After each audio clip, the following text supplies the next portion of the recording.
Hello and welcome to the SuperShow podcast. And hey, it's a fucking stacked full house today. It's myself, the one and only Chris, the second and almost only Jamie, and the third leftover dregs, Alex Jones. How you doing, fellas? Ouch. Yeah, good. Thanks, mate. Did you miss me? Leftover third. Did you miss me? Fellas, I did. It's I've missed you, and that's no joke. And I'll tell you, I've been away in Greece, all right, catching some rays, eating some food, and crying myself to sleep each night. But I did listen to the two podcasts that I was not a part of, and I think you guys did a very good job. I like it. Steph is always a fantastic guest. And do you ever get that thing where sometimes you feel you are the weakest link in a trio in this example? And it's like, I'm listening to these podcasts and I'm like, man, this shit is good. You guys don't need me. It's fine. Hey, hang on. Is that why you announced your return by calling Jonesy the Dregs? Now you're just trying to neg him and take his place. I got to neg both to force of you. me out. I got to neg both of you, and I got to peg both of you, so I can be top dog, right? That's okay. Claim the power. Is that the new podcast name? Just negging and pegging? Negging and pegging. That, do you know what? That would smash it as a podcast. Yeah, just don't say it too quickly. Negging and pegging. Yeah, okay, let's move on. And hey, Jonesy, be careful with that hard G, brother. Wow. Hi, we're a gaming podcast, apparently. Pleased to meet you. We are Super Show Pod, and we're available on YouTube and Twitter at Super Show Pod. We're available on all of those sweet-ass podcasting platforms. I'm talking Spotify, iTunes, Google Podcasts, Juicy Dripping Podcasts, Moisture Podcasting, and a bunch of others. You know, just search in the little search bar, and if we don't pop up, then I don't know, swing us a message on Twitter at Super Show Pod and say, hey, get on, I don't know, Granny Pods or something. Granny Pods. I don't know if I can know. But fellas, did you know that we're also on internet radio? Now, we have been previously known as superstars, then megastars, then gigastars, then porn stars, and I think we're reaching the next level in our notoriety. Okay. What is I'm interested. What is the next level? Well, that's what I was going to throw to you. I just don't know. Giga. Mecca. What if we do Mecca. I thought there's Mecca, but there's also, I feel like the Greek alphabet's becoming pretty hot. Like we could be Sigma stars or something like that. Sigma stars. No, I don't want any part of that. I don't want any part of a Sigma stars podcast, whatever. Let's leave that. The Sigma pod. Sigma Yeah. pod. Hey, that's a pretty beta star thing to say, Jonesy. I'm not going to lie. Get on our level, Jonesy. All the Sigmas can call me beta if they want. I really couldn't give a toss. Wow. Well, there we go. But yeah, we are available on internet radio, paisleyradio.com, Thursdays at 10 p.m. Repeats on Mondays. If you want the pseudo live experience, then head on over there. And fellas, I don't know if you know this, but Paisley Radio recently took home an award for best, what was it? It was something like best Scottish fucking internet radio bullshit thing. And I was like, so yeah, you're telling me congrats. It wasn't the award for the best gaming feature that happens to take place on Thursdays at 10 p.m. with the repeats on Mondays. Because I hear that category is stacked. That's definitely part of it. Okay. Hold on, I've got to check. They won Scotland Radio Station of the Year award for 2020. I mean, that's a pretty big deal. That's pretty cool, actually. That's a pretty big deal. So congrats to the Paisley Radio team. Hold on. So does that mean, like the Game Awards next year, if it's in person again, that we can go, mate? We can be part of that. Jonesy, roster? we are. Get this through your skull, dude. We are not getting invited anywhere. Okay, you know that meme where it's like that Olympics drawing where it's the guy who's won the medal and he bites the medal and he fucking splurts the champagne everywhere and it turns out he's just bronze. That's fucking us, dude. We go somewhere, we fucking wreck house, and we're never invited ever again. It's true, actually. We do have a bad track record of not being invited back to events. But hey, you know. C'est la vie. Yeah. One of my favourite moments was when we were invited by Game to sit on that little table, like signing autographs for our legions of fans. At Insomnia. That was Insomnia, yes. That was amazing. Brought to you by the Metro. Oh, dearie me. Yeah, but we gave it a good shot. We sat there. We signed I'm pretty sure I signed a poster. I signed something. We signed a towel, didn't we? Signed like a. Oh yeah. There's a dude was staying at a hotel and he stole the towel from like the fucking yes, he stole Premier the Inn or towel. something. Probably a fucking cum rag, knowing our fan base. Yeah, we licked it. I mean, Yeah. what were we thinking? We have to do our part. This was pre-COVID, Chris. You just, when someone presented you with a cum rag, you licked it. That was the way shit used to go back in 2019. This is true. This is Raw true. dog in it. Jesus Christ. All right. Well, look, fellas, let's get into it because we've got a fucking stacked show. All right. I'm talking about like, very lately reacting to some of that Nintendo Direct news. I'm talking about fucking some Sony acquisitions. I'm talking about Last of Us news, if you can fucking believe it. But well, I thought we'd start off with maybe one of the more intriguing pieces of news to come out this week. And basically what it is IGN ran a Twitter poll to try and find out what is the best game ever made. Right? No tall order. You know, it's a hard kind of thing. But they said, you know what? Fuck it, we'll be scientific about it. We will use the utmost formula, the most reliable methods. And they said to themselves, we're going to do it by running a Twitter poll. Hell yeah. That's the way you do it. Yep, exactly. That's what you do. Highly accurate. If you ever want to know how the universe works, Twitter's there. But look, long story short, okay, and we'll get into some of the candidates, I guess, but let's just kind of get to the point that everyone wants to kind of get to, which is it came down to two titles to take the crown. And it was Grand Theft Auto 5, which, you know, I'm sure you could respect that. You can imagine that. And God of War 2018. Which, you know, I've gone on record for saying I absolutely fucking love, and I do think it is potentially the game of the PlayStation generation, PS4. Yeah. But yeah, I just wanted to get your guys. Hold on, this wasn't the game of the PlayStation 4. This was the best video game of all Well, time. this is where we fucking those barn doors have been fucking kicked open by the fucking stallion. The two stallions being God of War and GTA 5 are now running around in circles and humping each other and fucking trotting on chickens and shit. So let's talk about it. I mean, where to start? So I haven't seen much of this poll at all, for what it's worth. I kind of largely avoided it. I think I saw it when it was first announced and saw all the entrants and looked at some of the brackets and thought, people are going to get pissed off at this. Can I give you some? I've got it open now, so I'm sort of drinking it. All right, I'm just going to throw some big names to you, okay? And some of this is shocking, Chris. Some of this is absolutely appalling. Some of this is despicable. What I do like about this is that they've put the percentages down for what? All of this is wrong. Oh, right, I see. No, I love that they put the percentages down so you can see what percentage of the audience voted for a specific game in a specific, verses, and they are baffling. Like some of them are like, okay, wow, all right, and it's some of them are like totally makes sense. Was there a seeding system? Is that why they've got numbers next to them? I wonder if perhaps that was something to do with it. No, the numbers maybe they were picked and then randomly assigned. Or something. No, because some things do share multiple numbers. So I don't know.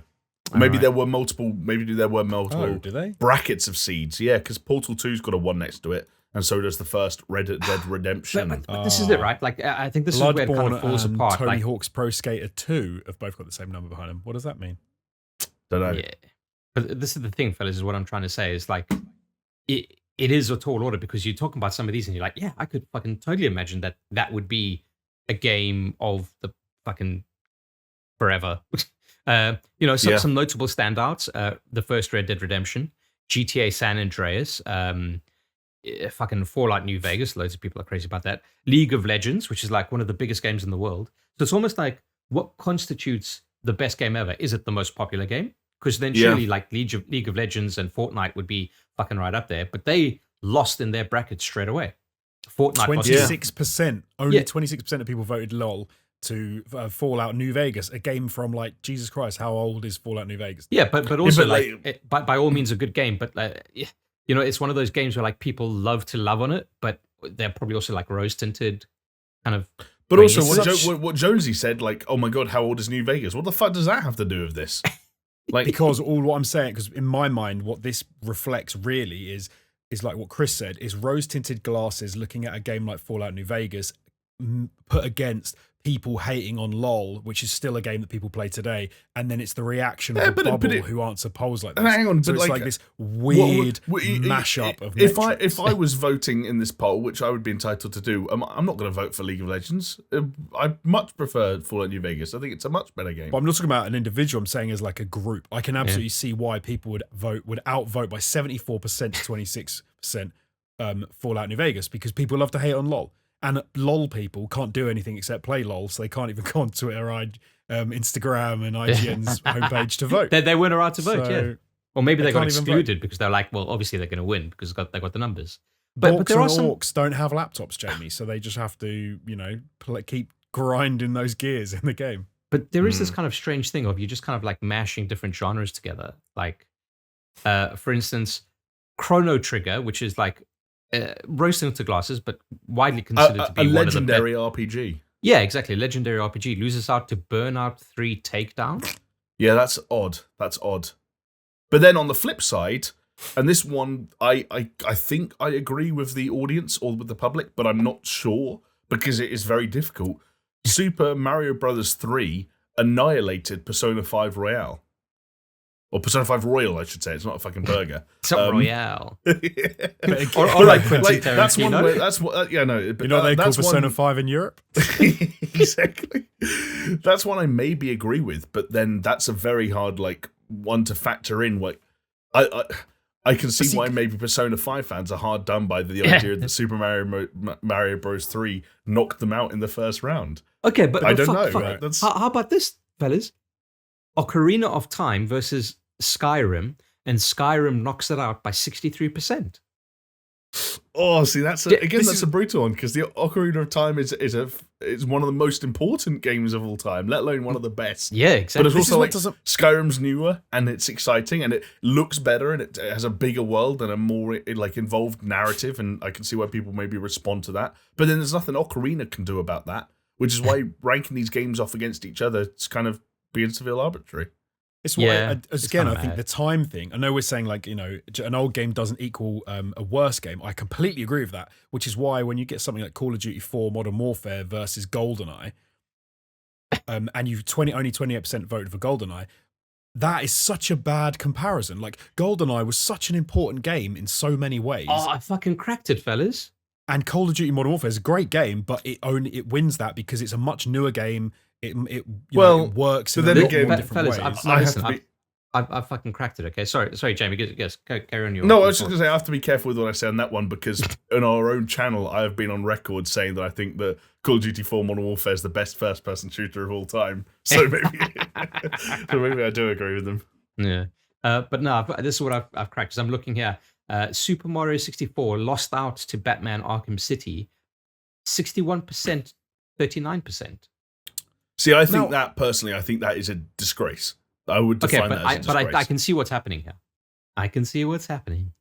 The people that voted on this are 13. That's what exactly. Is what is the average user age of IGN's Twitter? That is a good question. Well, it's not just Twitter though; it is also Instagram, which only 5-year-olds use, and oh my god, 5-year-olds and 30-year-old women, and it's Arkham City webpage. I can't remember. Arkham City knocked out Super Mario 64, then Pokemon Yellow, then Dark Souls. Yeah, on its which route is on its route to the quarterfinals. But this is it. Like, what is the best game ever? Is it the it's just we've ascertained it's not the most popular, okay? Because then it would be like League of Legends or Fortnite or Minecraft, okay? It's obviously not the most influential because Super Mario 64 gets knocked out, Dark Souls gets knocked out, Ocarina of Time gets knocked out. Right. Like what is it? Like Half-Life 2 lost out to Rise of the Tomb Raider, to be fair, by a small margin, but still. Yeah, that's kind of like nuts as well. Not even kind of nuts, that is nuts.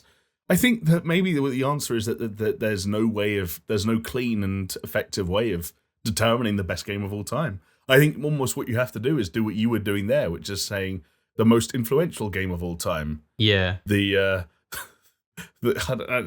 like almost like subcategories like that. Because this is just doomed to be a failure. Because like the medium changes too much. Like The Godfather Yeah. can still be the Yeah, best sure. film of all time, but that doesn't work the same way in video games. I don't even think it works the same in films. I know what you mean. It's easier in film, but Sure. at the same time, I still think film is difficult because you can't compare. Like, you can't say Godfather versus some like comedy because it's not. Again, they're different genres. I even in film would say it's tricky, but I agree that it's easier. This is ludicrous. Like, But maybe it this doesn't is make any sense. maybe this is why they did it this way, though, fellas. Maybe they did it this way because they're like, there's no logical fucking way to do it. So let's just fucking do the scrambled egg approach and just fucking break everything. But one thing I really don't understand about it is how did they pick? Because it looks like they've picked one game from each series. Like, you can only have one game from each series. no, not true. So loads is of that not true? loads of Super Mario's and 2 Grand Theft Autos. They also But split. how- They also, for Oh, example, they did split it. out Half-Life 2 and Half-Life Alex. They acknowledge the difference between Super Metroid and Metroid Alex is in Prime. here. Yeah. Half-Life Alex, got knocked out round 1 by Bloodborne. So then, for example, like how? Okay, weird. We probably should have done our research and try to figure out like why they chose these particular ones, but fuck it, Some of them make sense. There's a charm in being unprepared, fellas. Metal Yeah. Gear Solid, Metal Gear Solid 3, for example. Yeah, Is that's that the the only best one. Metal That's Gear the only Solid one they game? picked, I think. Is it the best Metal Gear Solid Like, game? if you put Metal Gear Solid 1 in there, Which one That's- was 3? for Snake me- Eater. Snake Eater, yeah, Snake Eater. I don't know no. the answer to that question. Like, if you put Metal Gear Solid, thinking about how people vote for this, I think if you put Metal Gear Solid 3 Snake Eater, it's a hell of a lot easier to vote that out. If you put Metal Gear Solid in there, suddenly you're like, oh my God, that is, one of the most pivotal games of it just in a generation, let alone other generations. So can you just write it off quite so quickly? And I don't know if you can. Well, I think this is the main issue with this, and it's something that we discussed on the our Discord. $2 on our Patreon gets you access to it. Just wink, wink. But we had a discussion on this, and I think Jonesy, you and I kind of came to the same conclusion, where it's by like you can never do this because genre is too important a thing. You kind of touched on it like literally like 5 minutes ago, where we're saying you can't. If you're looking at film, you can't have a drama go up against the comedy because it's just not fair because they're so different. And yeah, the genre issue is way bigger in terms of gaming. But Chris, please remember that The Martian is a comedy, okay? So that is something you need to remember. Yeah. Right, I got you. Okay. Yeah. But okay, let's go back to the head to head on the semis, okay? Right. Because I got a semi just talking about it. God of War versus GTA 5. I mean, GTA 5 being the most successful and biggest money-making franchise or entertainment franchise in the world. Yeah, something And like then that. and then God of War, one of the best games on the PS4. It's like, and then God of War pips it. Now, don't get me wrong. I think in terms of like narrative and gameplay, God of War is a fucking sublime game. It's probably as close to a 10 out of 10 on PlayStation's console, well, gaming in general, that I would personally go for. Mm. But best game ever. I made an analogy on our Discord, and if I can regurgitate it here just briefly. So for me, one of the problems with this sort of thing is because you're appealing to like loads of people, and especially the way you're doing it, where it's a head to head on every 2 games go head to head, and then you get to the next round, so you got 2 left. You end up with, it's almost like comparing ice cream flavors, and you're not going to have like the best possible tasting ice cream flavor winning that competition of all the ice cream flavors, because most people aren't going to pick the best. It's going to end up devolving into what is the general consensus of 2 good flavors, because no one's going to agree on the best, because the best is too difficult. So for effectively, to me, I think God of War versus Grand Theft Auto 5 is vanilla versus chocolate. Yeah. Like, they're 2 fantastic flavors. They're both bloody brilliant, and everyone loves chocolate and vanilla. But if someone came to you and said, Jamie, Chris, I've got chocolate, or I've got, and then they had some insane flavor that you've barely heard of, and then you try that and you're like, some triple chocolate fudgy brownie marshmallow, and you're like, taste it and your mind gets blown up. That's incredible. But some people might not like that flavor, but they don't even compare. Yeah. So this is why it doesn't work. Is that just a long-winded way of saying that you can't come up with an objective list because the process is always going to be subjective? No, I'm saying that the problem is you're always going to drill down into like kind of mediocrity. Not mediocrity, that's not fair, but kind of lowest common generally- denominator. But again, not lowest, but just like commonly accepted as okay, Yeah. as opposed to actually something which is considered. I think that's a like, little bit harsh on bloody both God of War and GTA 5, but I get what you mean. good. No, because they're both. I don't they're think both very good those games got to the final because they're commonly accepted as okay.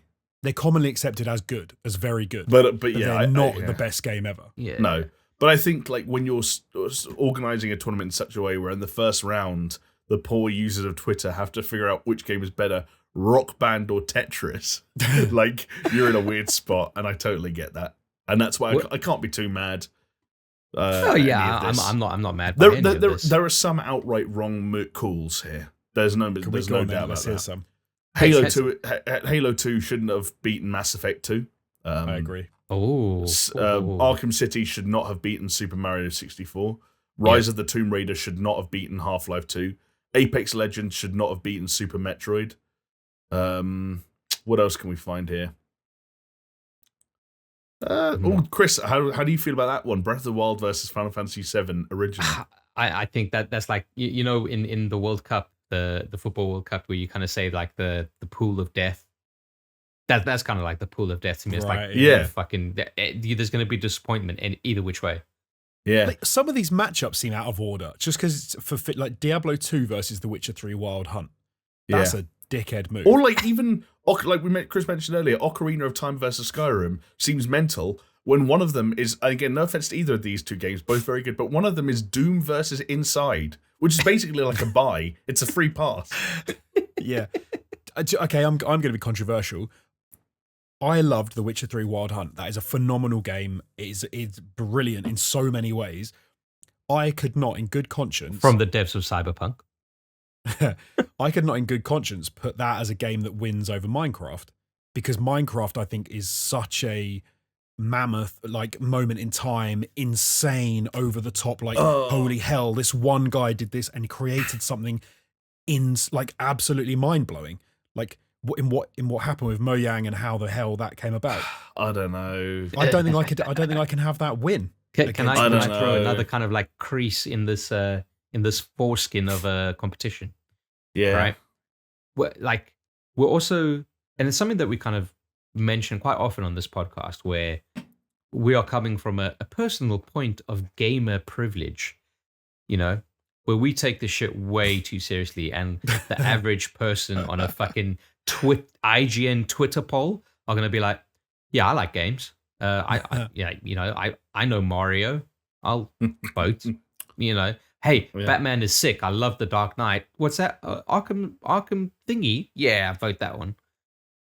There's some weird things in it though, like, as well. Like, how is Red Dead Redemption in there, but not Red Dead Redemption 2? There must have been like a voting process before this, right? And this is why I say, like, maybe we should have done our research, because maybe what they've done is they've taken like the highest IGN scores that they've ever given and just said like, hey, these are our highest IGN scores, and now you fucking maybe the fucking chaff. Maybe. That said, there are also things here that suggest that kind of like Twitter user like surface level style approach like did not apply here.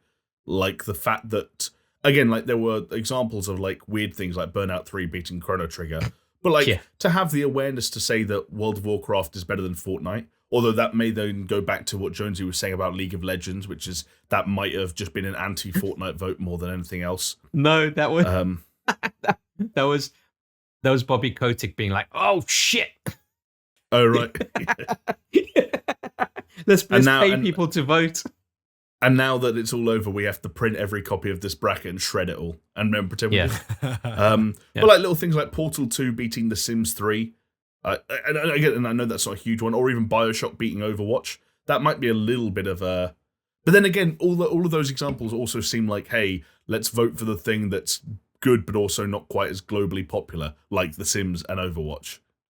Like they almost seem like they could potentially be protest votes, or they could be a hint that actually a lot of the people voting in this bracket did take it fairly seriously. Yeah. I don't know. But then like, because how do you get more Halo 2 fans than Mass Effect 2 fans? That's the only way you get that, in my opinion, is if the audience for this skews older. Not by much, but at least by a little bit. Yeah, but it might not even be that. It might just be like Xbox, Microsoft fanboys, right? Maybe. Because it could be a case of saying like, I haven't played this game, but I don't want this other game to win. That's the only way I can think of like Burnout 3 beating Chrono Trigger is people look and they're like, I don't know what Chrono Trigger is, but I know what Burnout is, so just fucking vote for Burnout. Yeah, but then you got like Metroid Prime beat Hades, which is like that's. But maybe Hades is too new and not enough people have played it. I know. But then again, Metroid Prime is also kind of niche, right? Yeah, and also that suggests like Metroid Prime, kind of niche, suggests that maybe there's a lot of Nintendo fanboys in here, but Nintendo fanboys did not do enough to get Animal Crossing through to the next round, nor Super Metroid, nor Super Mario 64. Like Nintendo fanboys saved Metroid Prime, but not Super Mario 64. And we could go on and on about this, but yeah, strange bracket. It's weird. I think it's strange because maybe that there's so many different fan groups coming to support their own thing, and then it ends up just being like how big a pool can you pull from to get your game voted through. So that's why it seems really odd, because there doesn't seem to be a thread. Like, for example, like if you were going to say, like if Tetris made it all the way through to like the last round or something, I wouldn't be surprised if it went up against another Goliath of just like groundbreaking ubiquity of games. Where's Wii Sports? Wii Sports. Where is Wii Sports? It's on the shelf gathering dust in your grandma's house where it should be. It's also a weird list in the sense of there's a definite age limit to the games that are on here. It seems like we're talking about but it could be the greatest games ever, but we're not going back that far. Like there's no Space Invaders, there's no Pac-Man, there's no there's a lot of arcade. There's a reason for that, Jonesy. Really, like I hate to break this to you, but those games are shit. I mean, what do you mean? Like Pong. Space Invaders is still the biggest game of all time. Pong. Space Invaders. Dog shit. What you made the most money out of any game of all time still to this day. That's a lot of quarters. I don't think that's true anymore. It is true. It is absolutely true. Give me a source, Alex Jones. I could open up my script for the video that I've written about it, and I could give you all the sources if you want, but it's going to take me a minute. Oh, saucy. Okay. So yeah, I was going to say, if you couldn't change the entrance, so you couldn't throw Space Invaders in there, and maybe also the sped up version, because we don't have time to go through bracket by bracket, but who do you think wins your best video game of all time tournament with the same entrance? I don't know how I'm basing it. That's the problem. It's so hard, man. The game I like the most. You just have to, Jonesy, go with your gut, baby. That's all I can tell you. Go with God. Go with your gut. I got 3 options. Okay. Let's hear them. God of War's one. God of War is going to be one. Yeah. Can you guess the other 2? You'll definitely be able to guess the other one. The winner of Final Fantasy VII versus Breath of the Wild gets to the final. That's for sure. I just don't know which one's the winner. Sorry, say again. The winner of Breath of the Wild versus Final Fantasy VII gets to the Christmas final. I know that much. Right. But I don't know which one it is. I'm going to say Final Fantasy VII. I think I'd probably go Breath of the Wild. Breath of the Wild, okay. And I think which is mental to me to think of. Actually, okay. I'd say 4. I'd say 4 then, because I could take either of them to the final. Again, if the bracketing was the way that it was, actually, if the bracketing was identical, then Diablo 2 couldn't make it to the final. It would get knocked out by God of War. But I don't know if that was actually going to be your other choice. Was it? No. No, it wasn't. Interesting. So there's one more I don't think you'll get my other choice. I really don't think you'll get my other choice. That Chris loves. There's a lot of things it could be. Like, it could be KOTOR. No. Loving this. It's not StarCraft. No. How is Assassin's Creed Black Flag the only Assassin's Creed game on this list? Like, what? That's the one that people jizz over, Jonesy. It is not true. It's like race, Fallout. People it's jizz like over Fallout New Vegas. People jizz over it. Yeah, but that's again like Fallout New Vegas shouldn't be there. If you're going to pick a Fallout game for me, you got to put Fallout 3. But whatever. Debatable. Can't change the brackets. Yeah, no. You and I were actually have gone very public in the past on our feelings on Fallout 3 over New Vegas, and we get slagged off in the Discord for it every time. All right. So do you I want me to divulge? I don't know what your third is, Chris. Portal 2, baby. Really interesting. Okay. Properly, like that game is fucking god tier. Portal 2 again. That's another game that had to get past God of War to win, which is kind of brutal. But actually, why didn't they do like a fucking tier list instead, with the fucking S tier, A, B, C, D. That would have made more sense because then you could have multiple at the top. Is that what we're saying we need to do? We need to open up Omegle or whatever it is. We just need to do our own like tier list for for the classic video games. Maybe that's a Patreon exclusive thing. Is we just screen record ourselves doing a tier list for all these games. Sexy. See, I'm just a content fucking factory, guys. This is just keep on my level, try and keep with my speed, and we'll be okay. It's the dream machine right there. All right, go on, Jonesy. What would be yours? Because one is too hard, but in this bracket, in these options, like choose a couple that you kind of. I don't even know if I could though. It's like borderline impossible. I mean, it's obviously not God of War one. God of War, out of all the games on here, God of War would definitely be up there. But then I'm like, is that only because the experience of playing God of War is incredibly like exciting and I really enjoyed it. But then when I break it down, I'm like, okay, but it's just a game that's like used a lot of stuff that we've seen before and it packages it really nicely. So then is that fair to put that right up the top when there are other games that... But you see, this is where it becomes harder, right? Because God of War for me gets pegged up levels because of the time in my life that I was playing it. Like, yeah, I was expecting my son, and then here comes this narrative about like a father learning to kind of like understand set his his wife son. on fire. Oh, yeah, sorry, my bad. That's that's next Friday. That comes later, yeah. Yeah, it's almost bloody impossible. Like I couldn't. Well, you said three. You said three games, didn't you? I said like four. For example, I said four. I said four. Like Tetris would probably have to be up there just because I can't. Oh. I couldn't not have a game like Tetris near the top of that list. But that's the other thing, right? Like, because Tetris is very like one-dimensional, not only in its presentation. Literally, yeah. But like in its gameplay, it's like you do this, and that's what it is. Whereas you get a game like Minecraft, and it's like you can fucking do whatever you want. But then Minecraft for me is almost like the Tetris of its age. Like it definitely could do so much more because they had the ability to. Tetris was limited at time and all that. I mean, so Tetris would be like it kind of has to be up there because it's that incredible. I was more a Dr. Mario guy anyway.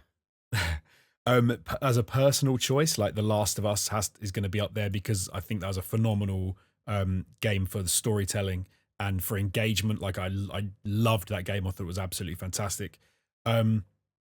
I would probably have to put GoldenEye in the top of that as well, just because it did something. I've never been as addicted to a game with other people. Like we used to sit playing GoldenEye we used to get together, have parties with girls there that we would ignore the whole time, and we used to play GoldenEye and just rotate in and out. When you died, you would swap in and out, and there was like 9 guys just playing like the game. And as soon as someone died, it was like, I'm in. And then it was like you said, it was a moment in time of just being incredible. Jamie, are you hearing what I'm hearing? Do you know what? Like God of War, maybe. Yes. Maybe God of War, I would put in there for how badass that game felt. So that's 4. I think that's 4. That's 4. That's 4, baby. But I don't like the games that are in this list though. Like I would quite happily swap out loads of these and. But we set the parameter and saying name 5 games that should be on this list apart from Space Invaders. No, like so for example, I'd swap out Fallout New Vegas with Fallout 3. Oh, you'd 3. swap a different game in the series. Okay, fair enough. Yeah. Assassin's Creed 2 for Black Flag and so on and so forth. Exactly. I hear you, buddy. I hear you. What about you, Jamie? I think if I had to, the big man's got to come to the party. I think if I had to adhere to the same brackets, can I just say for the I can't remember who it is. AIM, I think it is. Just for AIM's benefit, I would also swap BioShock out for BioShock Infinite. Wrong. But I get it. I get it, but wrong. I don't know if I had to adhere to the same. It's because Jonesy's only finished Infinite and not the original. True, actually, BioShock. Jonesy's official rules of being a #games journalist is you can't put a game in the bracket if you haven't finished it. So it's also not a game if it's only a 40%. Jonesy's best game of all time. It's because it's more boring. That's why. What? It's also because you didn't get to the best fucking part about it. BioShock's more boring than BioShock Infinite. Sorry, anyway. I didn't no, it's not. BioShock Infinite's about 3 times longer, and it's the same fucking game, except you can shoot fucking crows out your wrist or some shit. I don't even know. I don't even remember.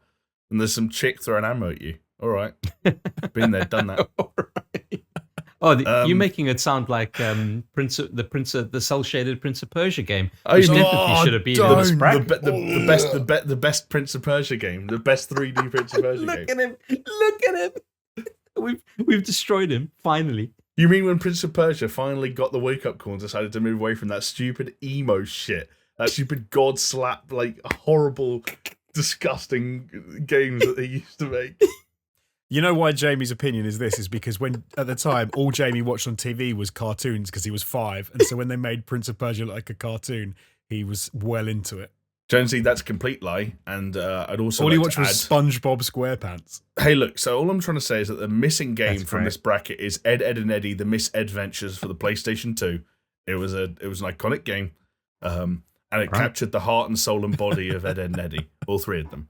Respect. Also, like where's Super Mario Galaxy 2? Just So Super Mario, if we're doing one 3D Super Mario, then 64 has to go in there. I'm sorry. yeah. 60. Nah, I'm just joshing. But Anything anyway, could yeah. happen. So go on. I was Jamie. gonna say if I stuck I to think their Odyssey. brackets, If you've got to put Odyssey- one Super Mario Odyssey- game, Odyssey's 3D a game very- in there, Odyssey's goes a in very for me. good game, but 64 goes in first, in my opinion. Fair enough. I don't know. Maybe. Up for discussion. Galaxy 2 is Yeah. better than Odyssey is. I'll tell you that much. We've just opened up a whole new kettle of fish. Like I don't know No. I don't know what Yeah. to bite at and what to leave. All right, forget it. What, I'm like looking a at the fish brackets. What are surrounded you? by lures. If I look at the brackets and so do it in the way that they did it, so i.e. certain games would come head to head at some point and knock each Sure. other out. I think Red Dead Redemption gets the first semi-final slot. Just San Andreas and Modern Warfare far behind. R.I.P. GoldenEye. God of War obviously gets that second semi-final slot. Yes. Like Skyrim, Minecraft, and The Witcher honorable mentions. I think The Last of Us gets the other slot on the other side over GTA 5. And wow, Arkham okay, City I'm can surprised suck by that my from you. dick. Do you know what it is? It's because I always remember 2013. Both those games came out in the same year. As crazy as it is to look back on. And I remember thinking The Last of Us was a better game. Right. It was in the aftermath of GTA 5. There was a weird period, like a couple of months after GTA 5, especially in the early days. Oh, I've frozen. No, yeah. Can you guys hear me? Yeah, Yeah. we can hear you. Oh, okay, never mind. I didn't freeze. You both froze for me, so I thought maybe you guys were playing some statues prank. I remember in the early days of GTA 5, that's not going to work, Chris. See, I'm wise to it now. You both tried at the same time, and you were both shit at it. It was early GTA Online, before GTA Online had A, content and B, players. And it just kind of felt like people were rolling back a little bit on that Rockstar formula in a way that they would do again on Red Dead Redemption 2. Like, I feel like there's this kind of like, ever since GTA 4 with Rockstar, there's just been initial overwhelming praise, then a little bit of a rollback. And I remember when the rollback happened on GTA 5, thinking The Last of Us is a better game in 2013. Okay. And Bioshock Infinite it had an even bigger rollback that year. Crazy year, 2013. Good year for us. And then Breath of the Wild probably gets that last slot, just because I have not played Bloodborne, and Titanfall 2 is good, but not best game of all time good. Best FPS of all time, though, according to some. No. And we can probably move on from my thoughts on that. Fair. Tough. And at the end of the day, do you know why they did it? It's bottom center of the entire fucking bracket, presented by Hulu and Live TV. Hulu probably came up to them and were like, let's do some sponsorship thing. What will get the most traction and engagement on Twitter, either by the poll itself or by discussion around the poll. And they said, let's make some arbitrary best game of all time list that's guaranteed to piss off the hundreds of thousands of people that didn't have the votes they placed go their way. So what you're saying And is it this whole worked. thing was like a giant rickroll. Yeah, we have fed into the machine. And IGN and Hulu are literally wiping their tears with dollar bills right now listening to us. Well, that does bring me into the final thought I had on this that we can, I can just put out there and we can move on, fellas. Why does it seem so weird? Why does it seem like this doesn't make any sense? Why does it seem like there is something a little bit behind this that we just are not understanding? Well, I will tell you what it is, because at the end of December, our minds will be freed once we know what The Matrix 4 is all about, because this just proves to me that we are living in a fucking simulation, and some fucking alien scientists are like, what would be fucking funny? Look at these chumps. Let's give him a fucking IGN Twitter poll for the best game ever presented by fucking Hulu. It's possible. It's possible. That's what it is. What it is. Do you know what? I thought of another analogy for this. I think about great! No, that's exactly what this conversation needs. Yeah, thinking of something that I recently saw online, which is, imagine if you had this same sort of thing, right? Yeah. But you were looking for the best looking man and the best looking woman of like celebrities. Like, it doesn't work because nobody is going to be at you, because you can't agree who the best looking person is. Because what's the thing? The beauty's in the eye of the beholder. So if you tried to end up with like the best looking man, like actor, the best looking woman, like actress, it's never going to work because no one can ever agree, oh yeah, that person is the best looking. That person is the best, because we all have individual tastes. So what you're going to end up with is someone who, you end up with two winners who would be contemporarily considered good looking. It's when they take all the faces of James Bond and superimpose them onto each other and being like, that's what the ideal James Bond looks like.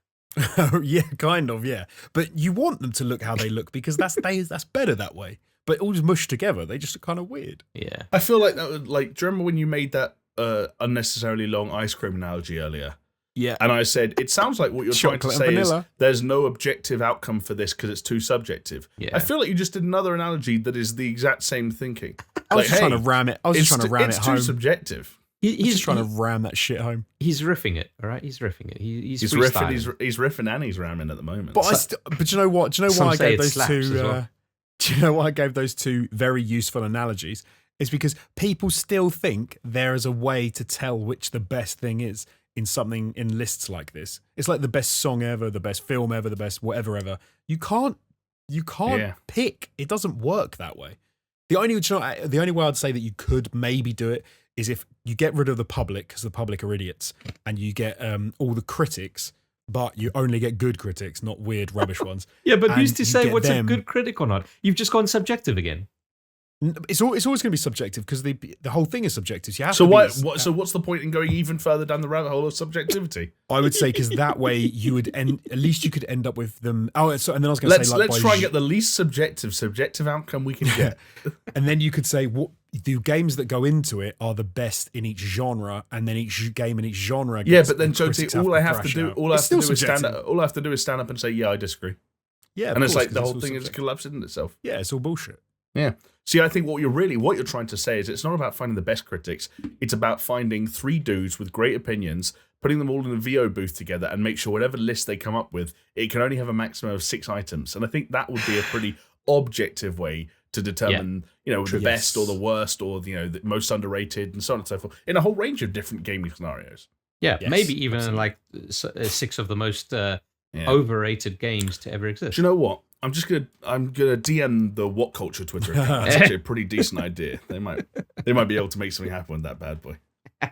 Nice, I like it. All right, well look, let's move on from that. Okay, just slightly. Let's shift it. Okay, because God of War won the fucking Twitter poll, but there has been some additional God of War Ragnarok news, as it were, because Christopher Judge, the voice of Kratos in the kind of pseudo rebooted God of War, has come out to say that the reason that God of War Ragnarok was delayed was because he had surgery to his back, hip, and knee in August of 2019, and he was left unable to walk. And the team said, "Yeah, we'll fucking wait. We'll wait for you. It's worth it. L'Oreal, you're worth it."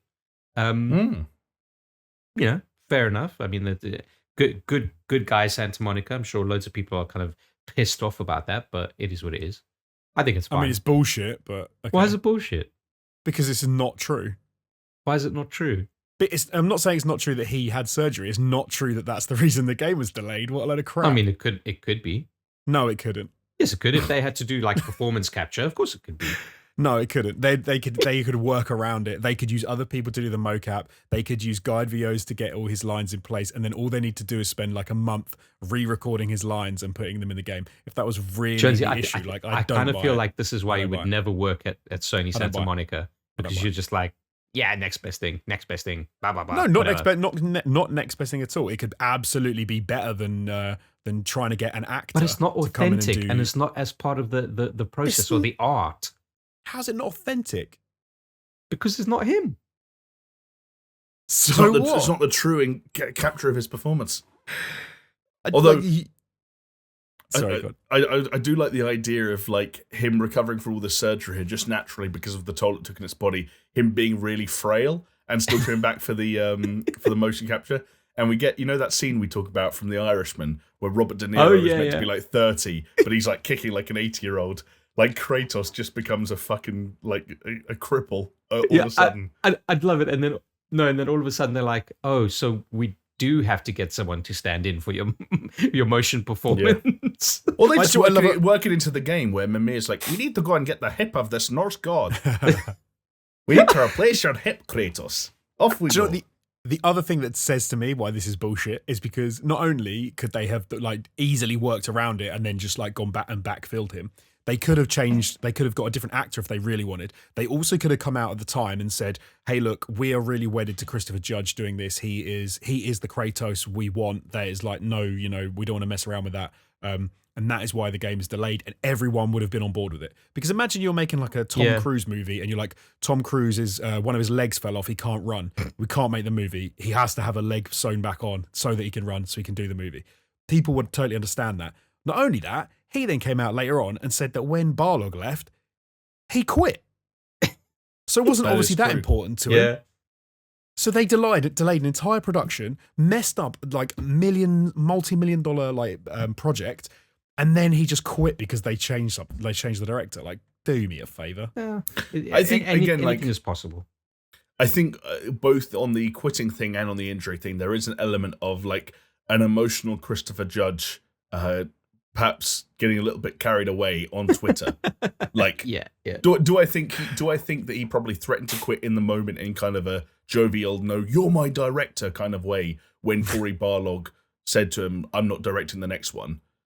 Like, yeah, he probably did say something in the moment, but do I think he ever went to Sony and was like, "I'm not doing it. I'm not doing it." Like, no. And it's the same with this. It was probably in the same conversation 1 minute later, where Corey's like, "No, don't worry, this new dude's cool." He's like, "Don't be like that, Chris." Okay. And it's the same with the voice act. Like, maybe his injuries and the rehabilitation process did take some toll on some of their plans, but at the same time, like, August 2019 was over a year before the game would end up even being announced.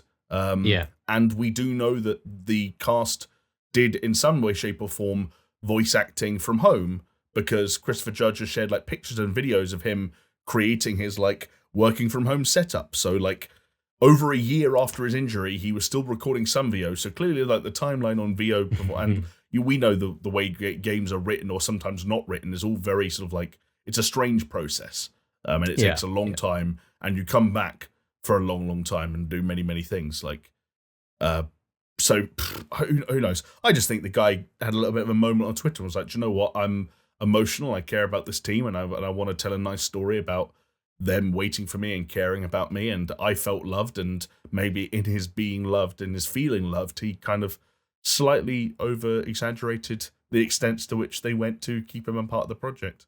Yeah. It also goes somewhat... The interesting thing here is the last thing we've got on this... I think the last point on this story was that he was convinced when he was told that the guy had taken over, Eric Williams, was a beast. And he said... And he kind of testified to the fact that he is a motherfucking beast.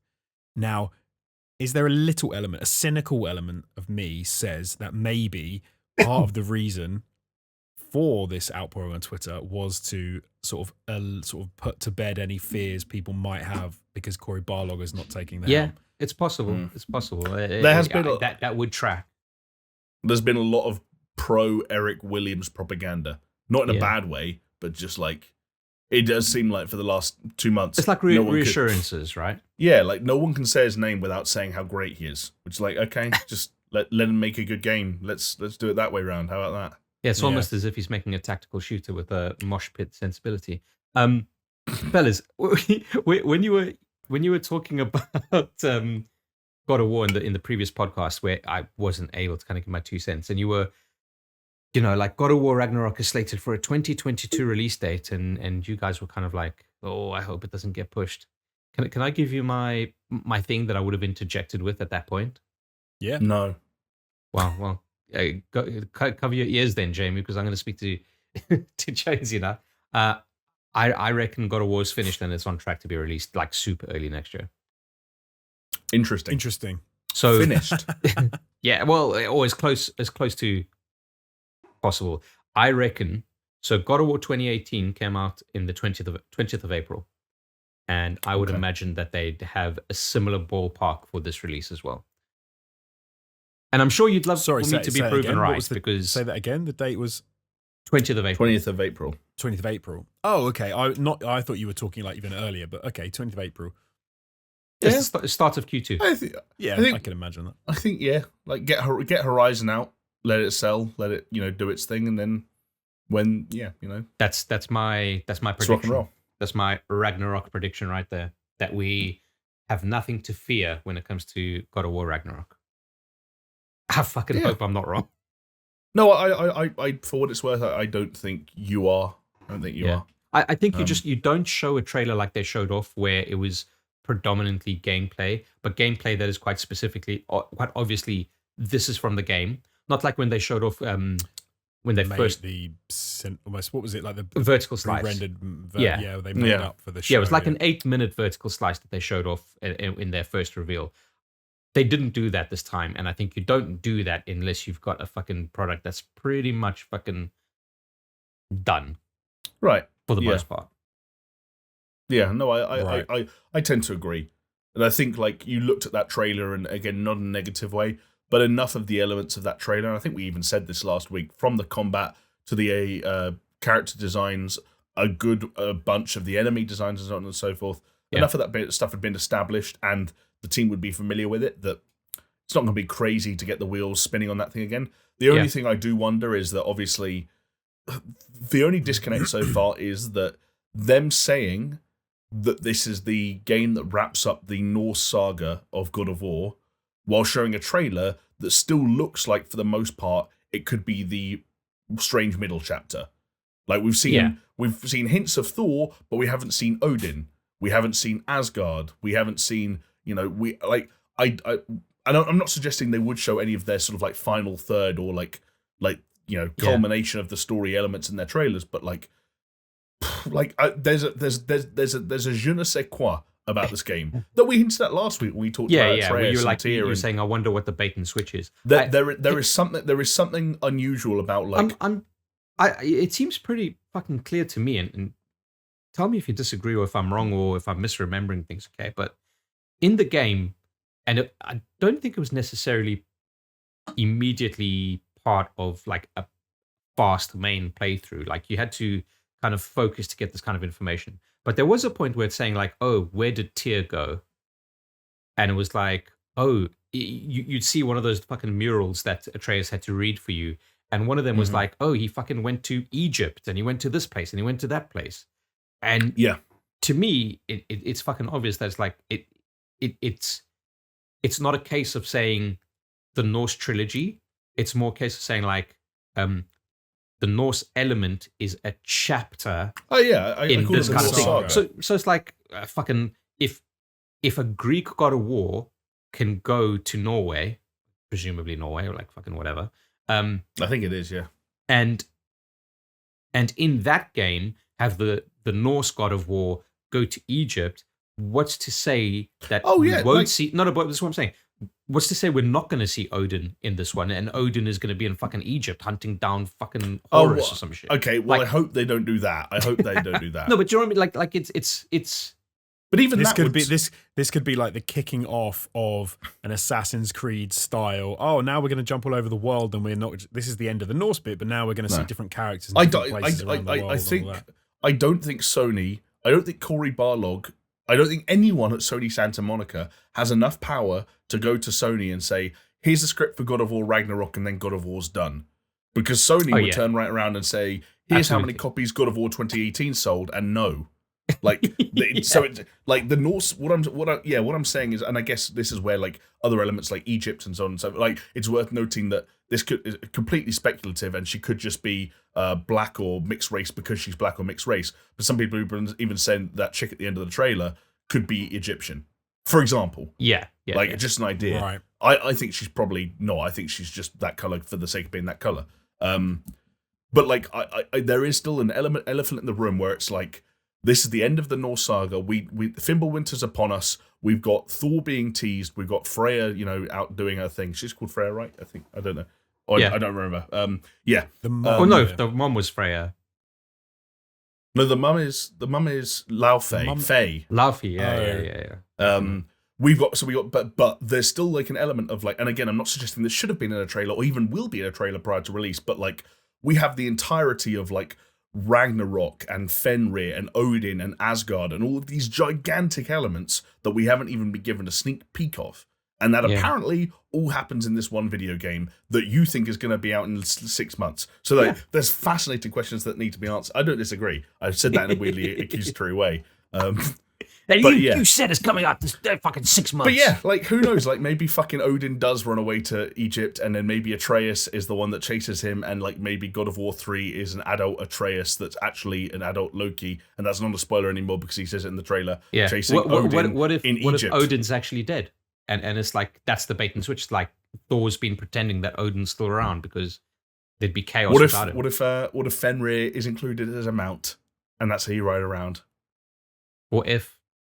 I must. So when you said it, I was like, I could see April. But when thinking about that trailer, I must admit there are things that jump out to me as being like, I don't think they're as far along as we think they are. Little things. So one thing that happened that was a little odd was they had the stuff they showed in the trailer for me was a bit of a letdown. Like it was kind of like a middle trailer that you've already seen the introductory trailer. You've already seen a couple of other trailers, and they go, "Here's some stuff around the world." Yeah. It was a little bit of a lackluster thing. Kind of would track if they haven't got to a point where they can show off a lot of the big world things that happen, and then release a bunch of the character models after the trailer that they did on Twitter. So they released was it like Thor and a whole bunch of other people. They said, "Oh, here are the characters." So it's not that they were trying to keep them away from us. It's just that they didn't have anything to show it could be that they just didn't have anything to show in the trailer that they wanted to show off yet. In which case that makes me think that they're not as far along as we think they are in the production. And actually we might be looking at the back end of 2022. I would say possibly 2023. I would almost rather that. And the reason being is because I'm a little worried that Barlog going off of it, them saying this is the last one in the trilogy. I think that if it does come out in April of 2022, that we will be having a conversation about how they phoned in God of War and it was not what any of us needed, wanted, were hoping for. And it was not a great game. It didn't tie things up very well. So, because I know that it's entirely possible, but timescale means nothing after Cyberpunk. It means literally nothing. That's a great. It does. Also, you're right. You're right, but I think the difference is that Cyberpunk was like an unknown quantity, and they were trying to do like a Star Citizen. Yeah, they were trying to build this impossible game. Lads. Let's break this down sensibly. If Cyberpunk is vanilla and God of War Ragnarok is chocolate, then who's the most beautiful? Listen. If you're breaking up your missions by going to the Belfry, what? Does it work? If And you do you know what pisses me off about the Belfry? We're literally going to hear about the fucking Belfry again in like fucking 2 weeks because of the DC fucking fandom. More Belfry. Do you know saying like time doesn't equal like? But I don't think that's necessarily true, especially with a game like God of War, because we already know what they're going to do is take that middle hub world, add in the worlds that we missed out. So Asgard, I can't remember the other ones. So they're basically it's more like an expansion to the original game with better graphics. Obviously they're going to polish some stuff. That's a disservice. That's not an expansion, maybe not an expansion, but they've even shown already how like people were complaining that the animation for getting in and out the boat was the same, and they've said, and other people rightly said, what's wrong with that? Like you don't change how you get in and out of a boat just because it's a sequel. A fair point, but at the same time, if this is more of a remake / expansion on the original, I'm phoning it in. I'm just like, Chris, move us on, please. There's a possibility. I don't know what I'm listening to. There's a possibility. I think what we've got to do is start like apparently we're not allowed to make sequels anymore. No, so it's got to be expand-alones, right? This was. I'm now realizing why you guys didn't acknowledge that Miles Morales was a better game than the first Spider-Man. Like sequels aren't good enough anymore. I get it. Fine. It fucking wasn't. But okay, it's more of a remake plus expansion. No, but you do not see what I mean in saying that God of War already has the first game is basically the map for the second game. They've already acknowledged Yeah, but that. that's like saying GTA 3, Vice City, and San Andreas are identical. You're absolutely right. They're fucking identical, but they're massively different. Hey, okay, yeah. Fair enough. Also, God of War was designed for that purpose. It's not like they made the game and then it was successful and then all of a sudden they're like, oh shit, we got to do more. Oh, I'll just crank it in. It's like thematically and part of the story, how they knew they wanted the sequel to pan out was saying like, you can only go to half of the fucking worlds at this point, and the sequel you'll be able to go to the other half. That's not, of course, phoning it in. That's planning. But let me give you a relevant sort of like comparison or something that would jump out as me. Then, yeah, you might as well be talking about the Matrix 1, right, and how good that was, and then the Matrix 2 and 3 that were made specifically to have a cliffhanger ending because they were going to be made 2 and 3 together. Now, what would you rather? A Matrix 1, which was a standalone movie all on its own, or the Matrix 2 and 3, which were made to be that way and were supposed to come out like that, and that's why they did it. You tell me what's the best in those out of those two scenarios. Would you want two Matrix 1? You just handpicked an example of a trilogy that got worse after the first film. Like, what if I said that changed it to The Godfather, and he like where The Godfather 2 is just as good as the first one? Like, what's the you just picked? I haven't seen The Godfather. Okay, Star Wars Episode 4 and Star Wars Episode 5, or Back to the Future. Spider-Man, Sam Raimi's Spider-Man. Back to the Future. Back to the Future's fair enough. Back to the Future. Back to the Future 1 was a standalone movie which was really good. 2 and 3 were made back to back. And 2 was very good, and 3 they kind of phoned in a bit. Lord of the Rings. Haven't seen them.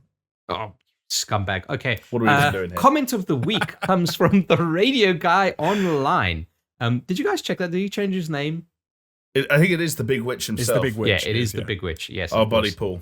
So, Big Witch from Paisley Radio. Hey guys, no FM frequency yet because you guys did ask in the previous podcast if they did have an FM frequency. So, hey guys, no FM frequency just yet, but we are a fully licensed digital radio station. We did look into an FM license, but the cost was fucking ridiculous. Same with DAB or DAB.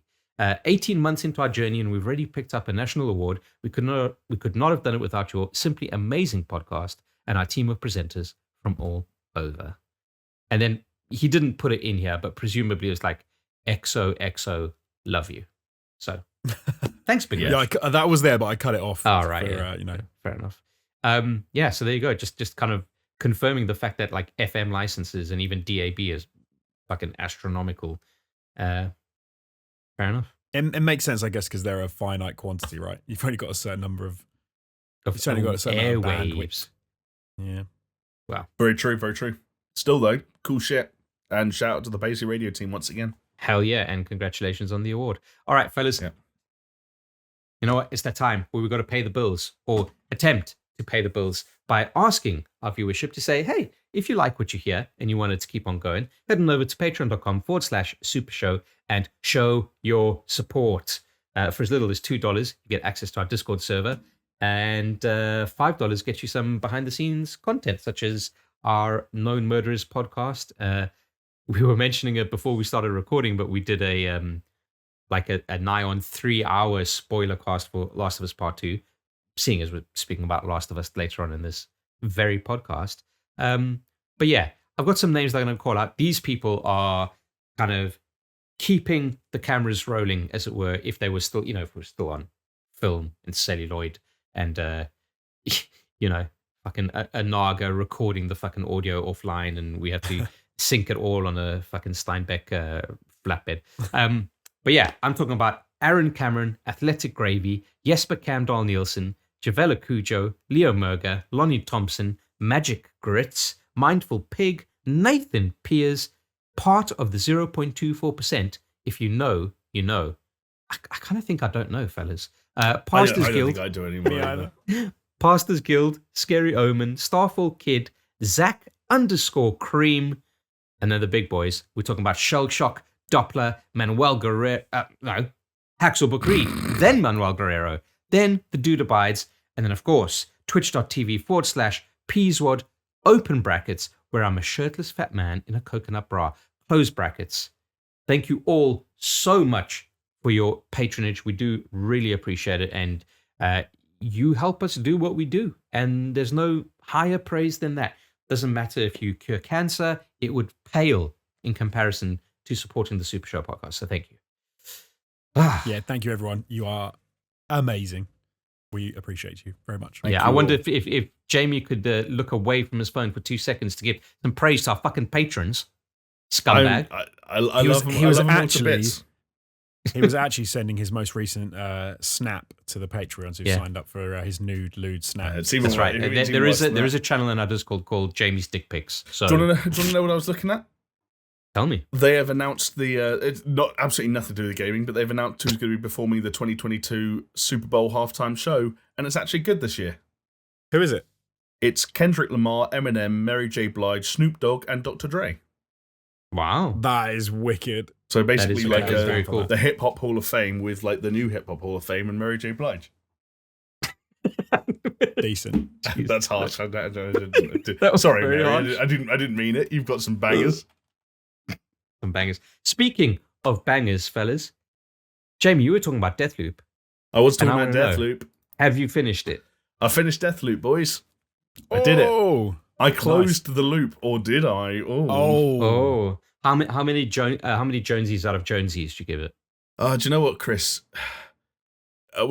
If Jonesy was ice cream and he was a big double chocolate fudge vanilla thing in a Belfry. What I'm saying is that the Matrix... I feel like I'd have some banana flavour going on in there as well. Yeah, you'd have a banana fucking shoved right up there. So Deathloop is like if in the Merovingian in the Matrix Reloaded gave people orgasms with banana ice cream straight out of the Belfry rather than chocolate cake. Deathloop's a good game. Deathloop's a damn good game. I'm glad I finished it.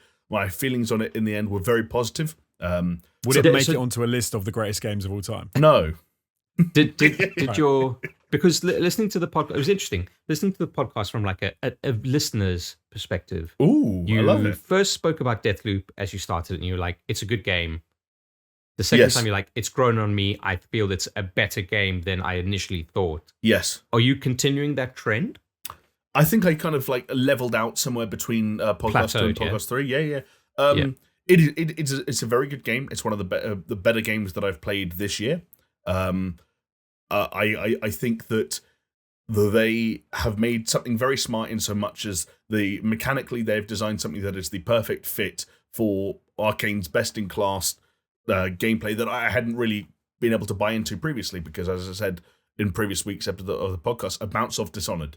And the loop format forces you to engage with it in a way that you don't with Dishonored. You become more accustomed to the environments, more accustomed to your loadout and your abilities, how to use them effectively. You feel more powerful. And I read someone else actually on another podcast made a really great observation, which is like sometimes one of the most frustrating things about games like Dishonored is the people that talk to you about it most positively, the people that give it the most, overwhelming praise, are the people that finished it multiple times and love it and keep playing it and never stop playing it. And they're like, oh my God, you have to play Prey. You have to play Dishonored. And you're like, oh yeah, what's your history of Dishonored 2? I've completed it 12 times. Yeah, well, I'm a person with a job and a life and a family, and I play it for half an hour once every 2 weeks, and I get my ass handed to me, and I don't get it.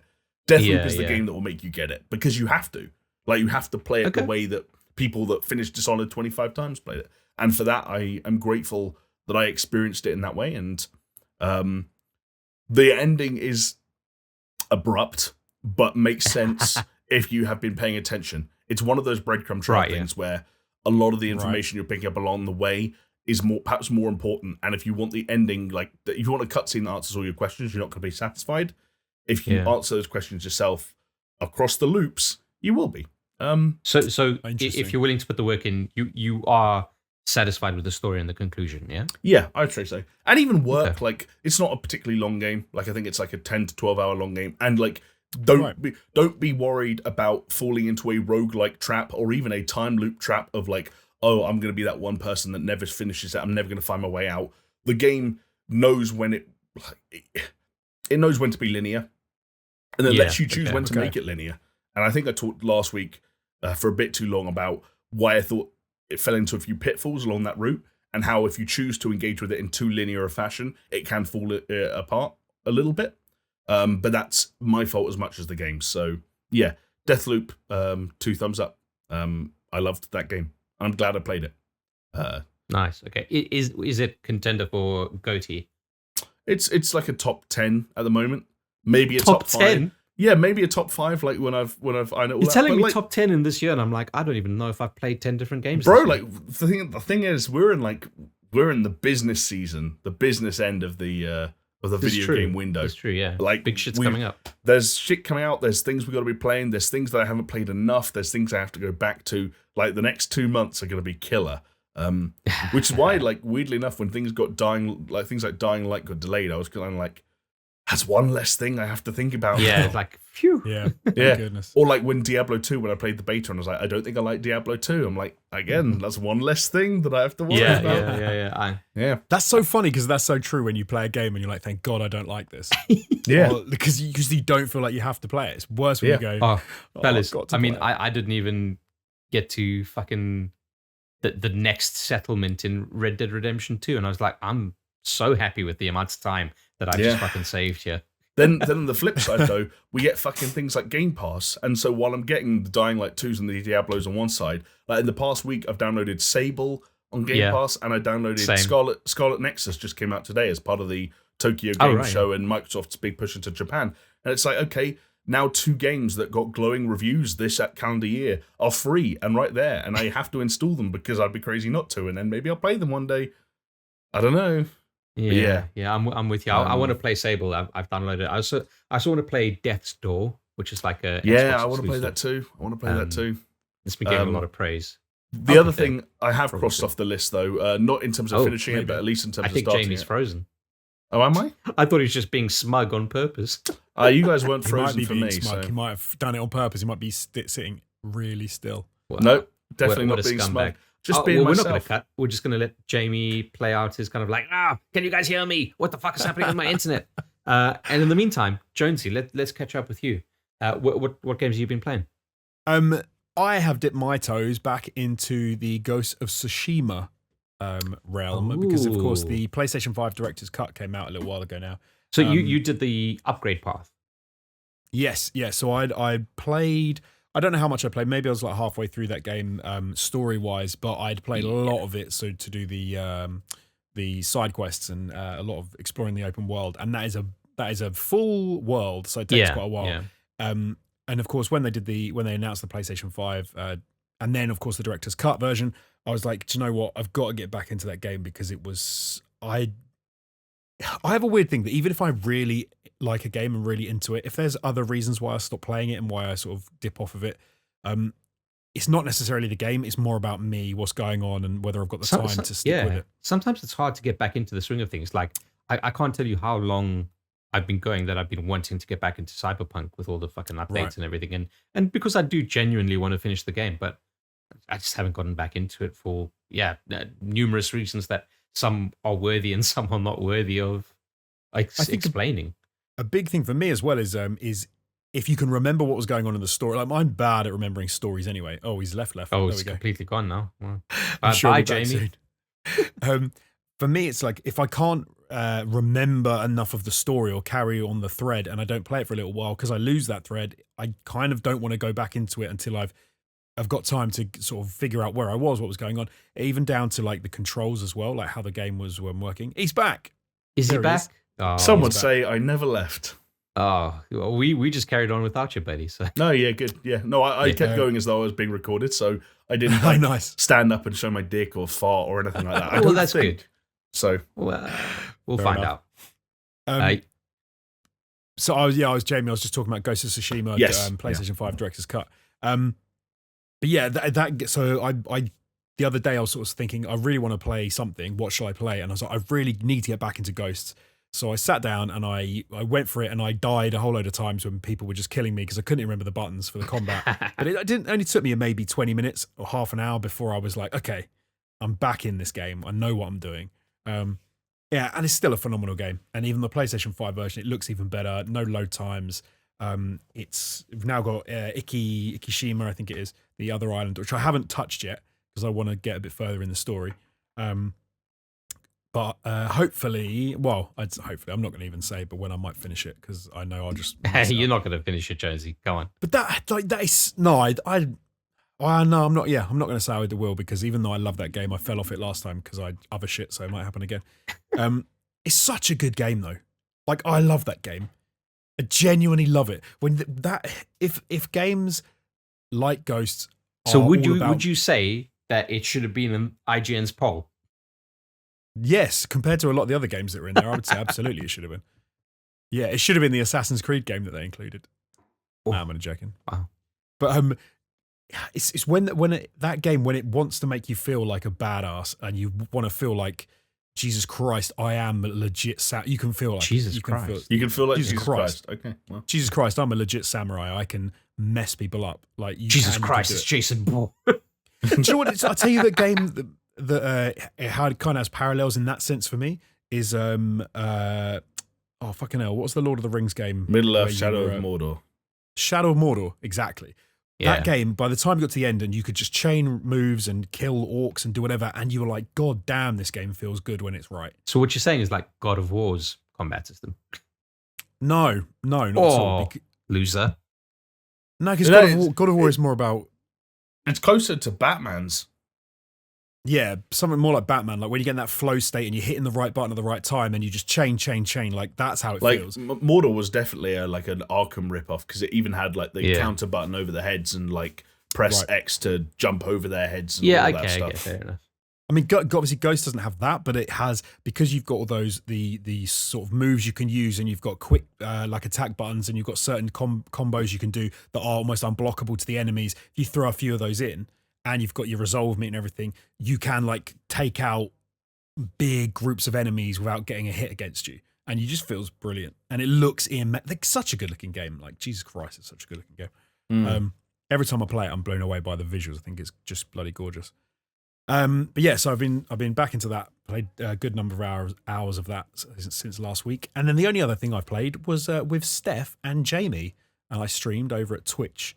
.tv/SuperShow Jonesy, which was, of course, Aliens Fireteam Elite, which I had a lot of fun playing with the guys. Hopefully, we'll it looked good. I managed to catch a little bit of that stream. It looked fun. It is thanks for the invitation. Time. You were away. Yeah, sure. I mean, also Chris, I don't know if Jonesy warned you about this, but there was a £35 entry fee. But I found out about that the hard way. But I thought Steph was going to pay for you to play it. No, Jamie asked me to. I asked Jonesy to as a joke on the podcast, and I think someone even asked when we were live, Jonesy, did you buy it for Jamie? And I was like, no, nope. But I definitely like to play some more with the guys because we only played we played the first act and then a bit of the second. But yeah, I would love to sort of get in and play. Let me give you a little news flash, Chris. If you're wondering whether or not Friendship could still make mediocre games a little bit better, the answer is yes. Yeah. Yes, it can. The power of friendship. Would a mediocre Friendship game be worth £35 though? No. I might have to buy Jamie some chicken wings. Some chicken wings to compensate. The reason I'd say no is because Aliens is particularly is a 3-player game. Yeah. I think also like we're already a quarter of the way through it, Jonesy. Yes. Steph with one playthrough. With one playthrough. Steph has already done the whole thing separately, but above all of that, the four of us are presumably going to be playing some amount of Back for Blood in the next calendar month, and that will be 2 weeks. Free. 2 weeks, buddy. 2 weeks. There you go. So I'm looking forward to it. Do you see they released the launch trailer? I didn't watch it, but I saw it came out. Yeah, man. I'm looking forward to that. I didn't think I would be, but that is a fun time with your friends, as Jamie said. But you know what the shit thing is, though? When we play it, we got to go through those fucking missions again. We got to do that first campaign, yeah. It's like, I remember this, Jamie, when you were getting access to the Division 2 over and over again. And you just had to play the same alphas and betas and alphas and betas. And then you couldn't even shoot down that fucking drone. Anyway. Hey. I was getting fed misinformation. No, don't aim for the red light. Oh, dear. Do you know what else is a good-looking game on the PlayStation 5? Or have I jumped the gun there? No. I was going to lead into it. What is it? Kana Bridges. Oh, excuse me. I'm fucked up already. Kana Bridge of Spirits. Is it Kana? Yeah, from what I understand, it is Kana Bridge of Spirits. And that is according to one of the other characters in the game. Okay. Who called her Kana. I really want to play. Like, that's one that I actually really want to play. Like, I watched a few reviews of it. Yeah. And so keen to hear your thoughts so far.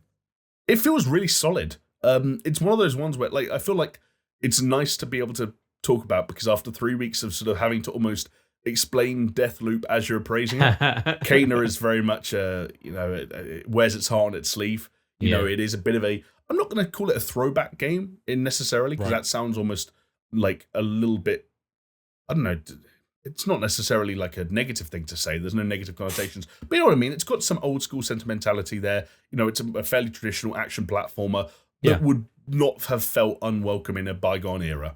So it's not breaking the mold or kind of pushing the medium forward. It just is what it is.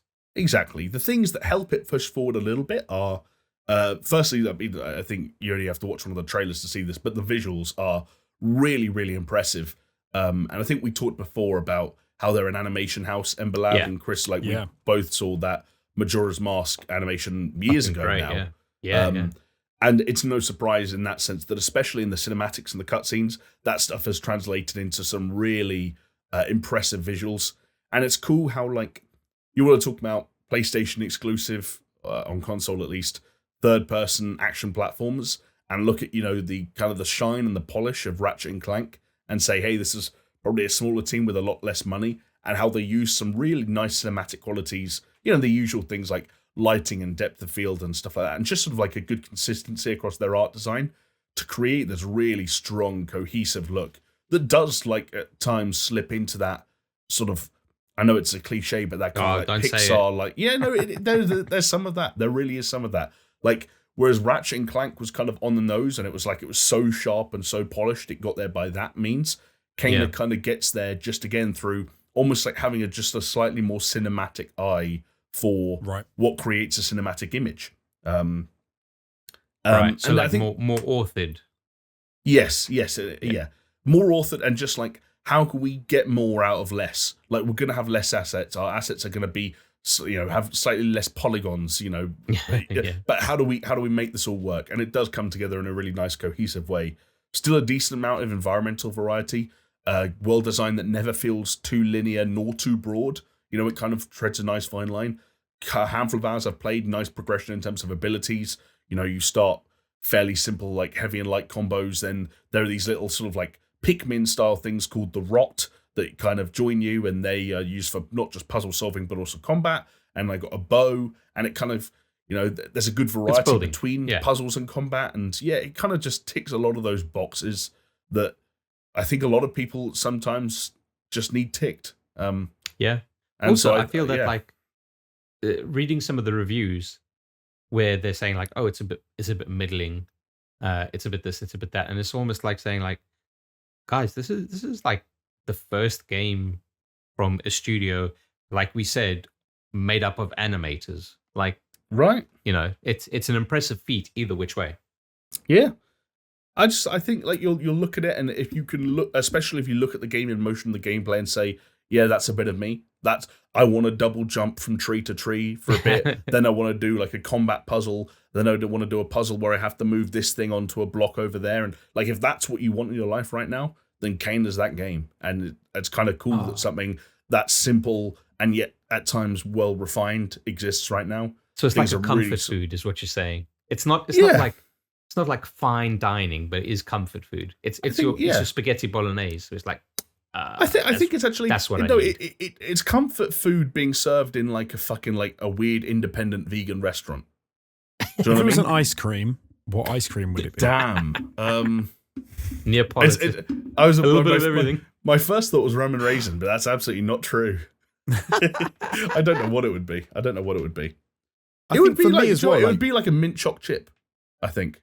Honestly, yeah. Oh, okay. It's decent. It's I like a mint choc refreshing and familiar, and it's something that you've had before, but it's something you haven't necessarily got bored of, and it's not mass produced, but it's still pretty readily available. It's just kind of I like that as an analogy for Kenna Breed's Spirits. From what I've heard about the game, that's a really good. That's a really good ice cream. Slap that on the digital box. I mean, hey, if there's not a physical version of that game right now that says the mint chocolate chip of video games, then I'm going to be very disappointed.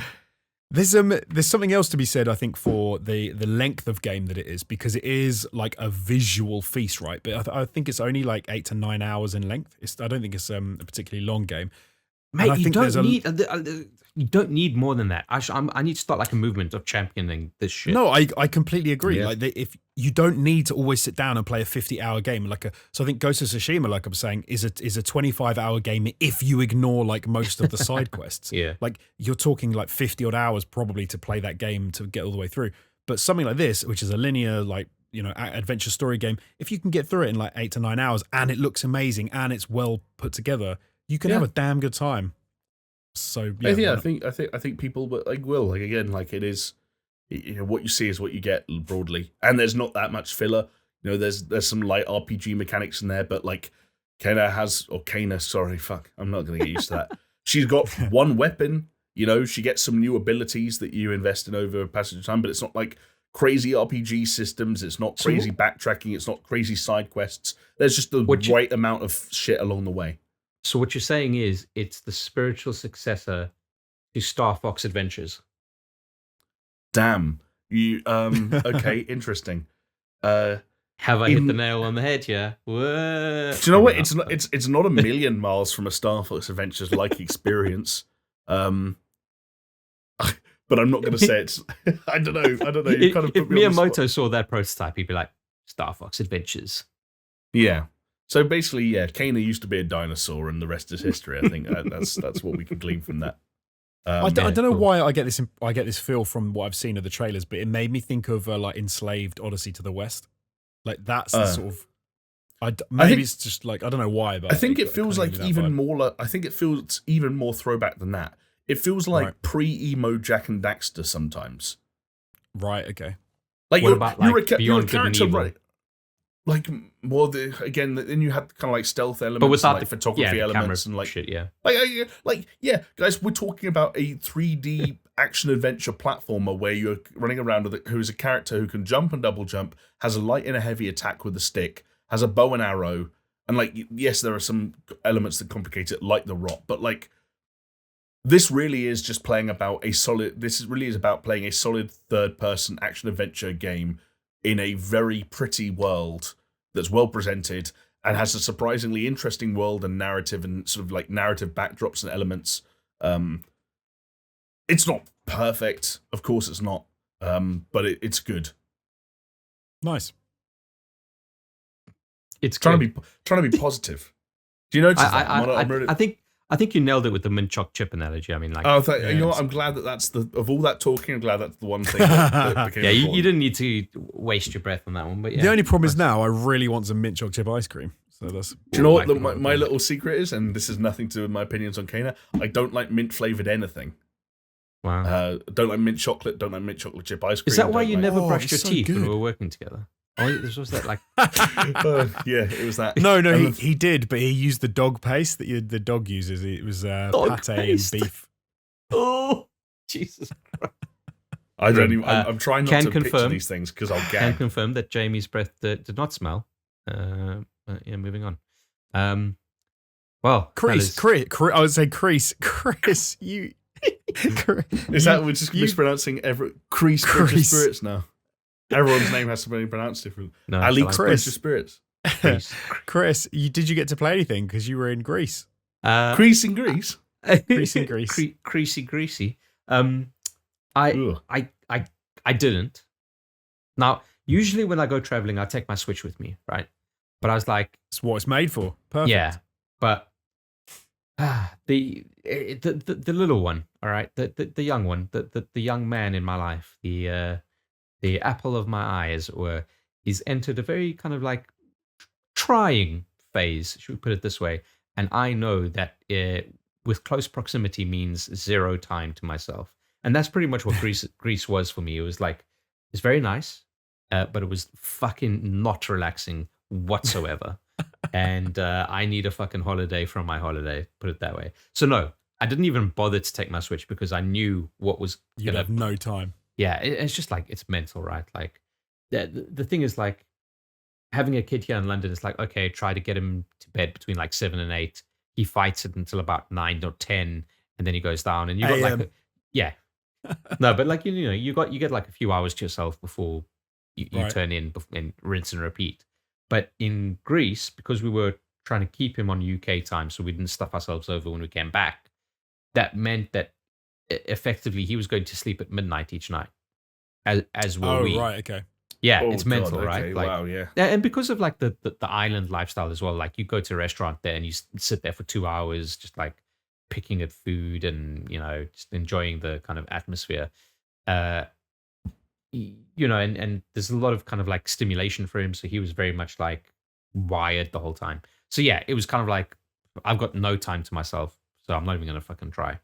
And then obviously we came back and I had to jump straight back into work and kind of make up for 2 weeks of work that I lost over a period of time that was like the worst possible thing to me, because when I was away was the Valorant Berlin Masters and the Overwatch finals, which like That's yeah. Who signed that you had off? to cover all of that. To quote one of our old managers.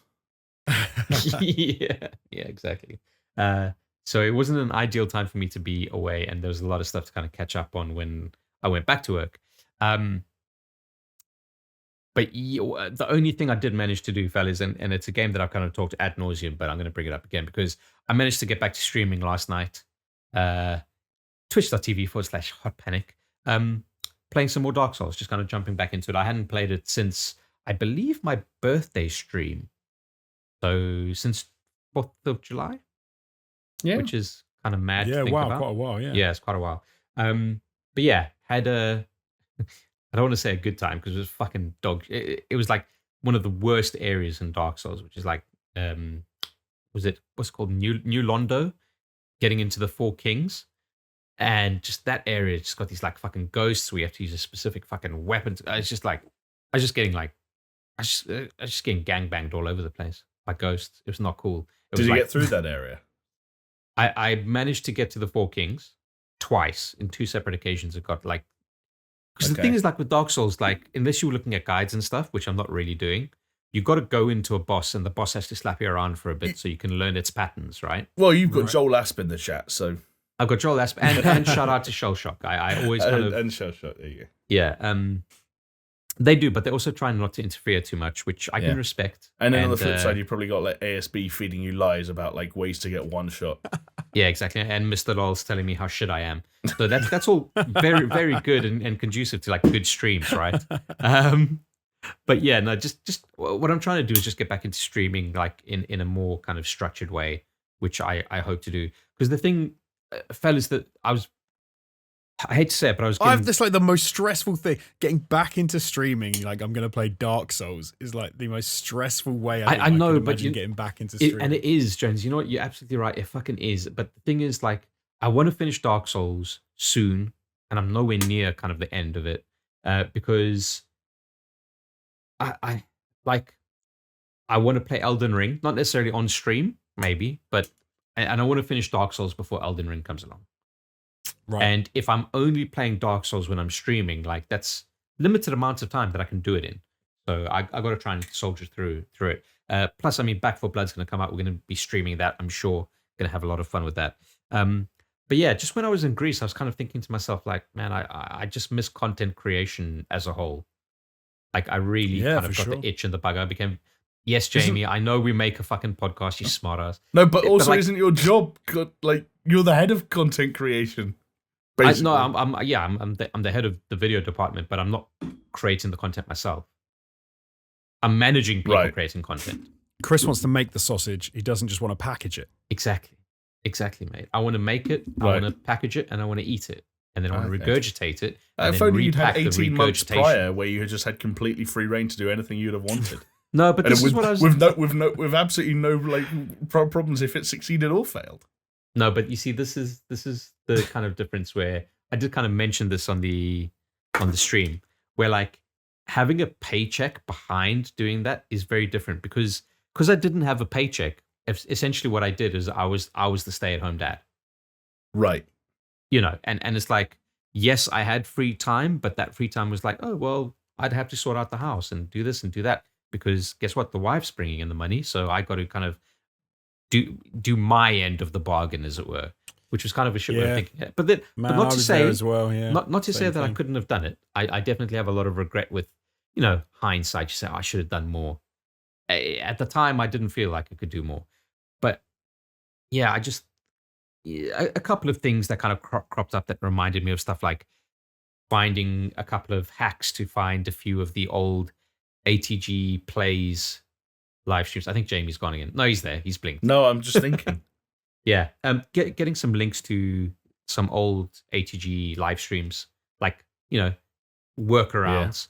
Yeah.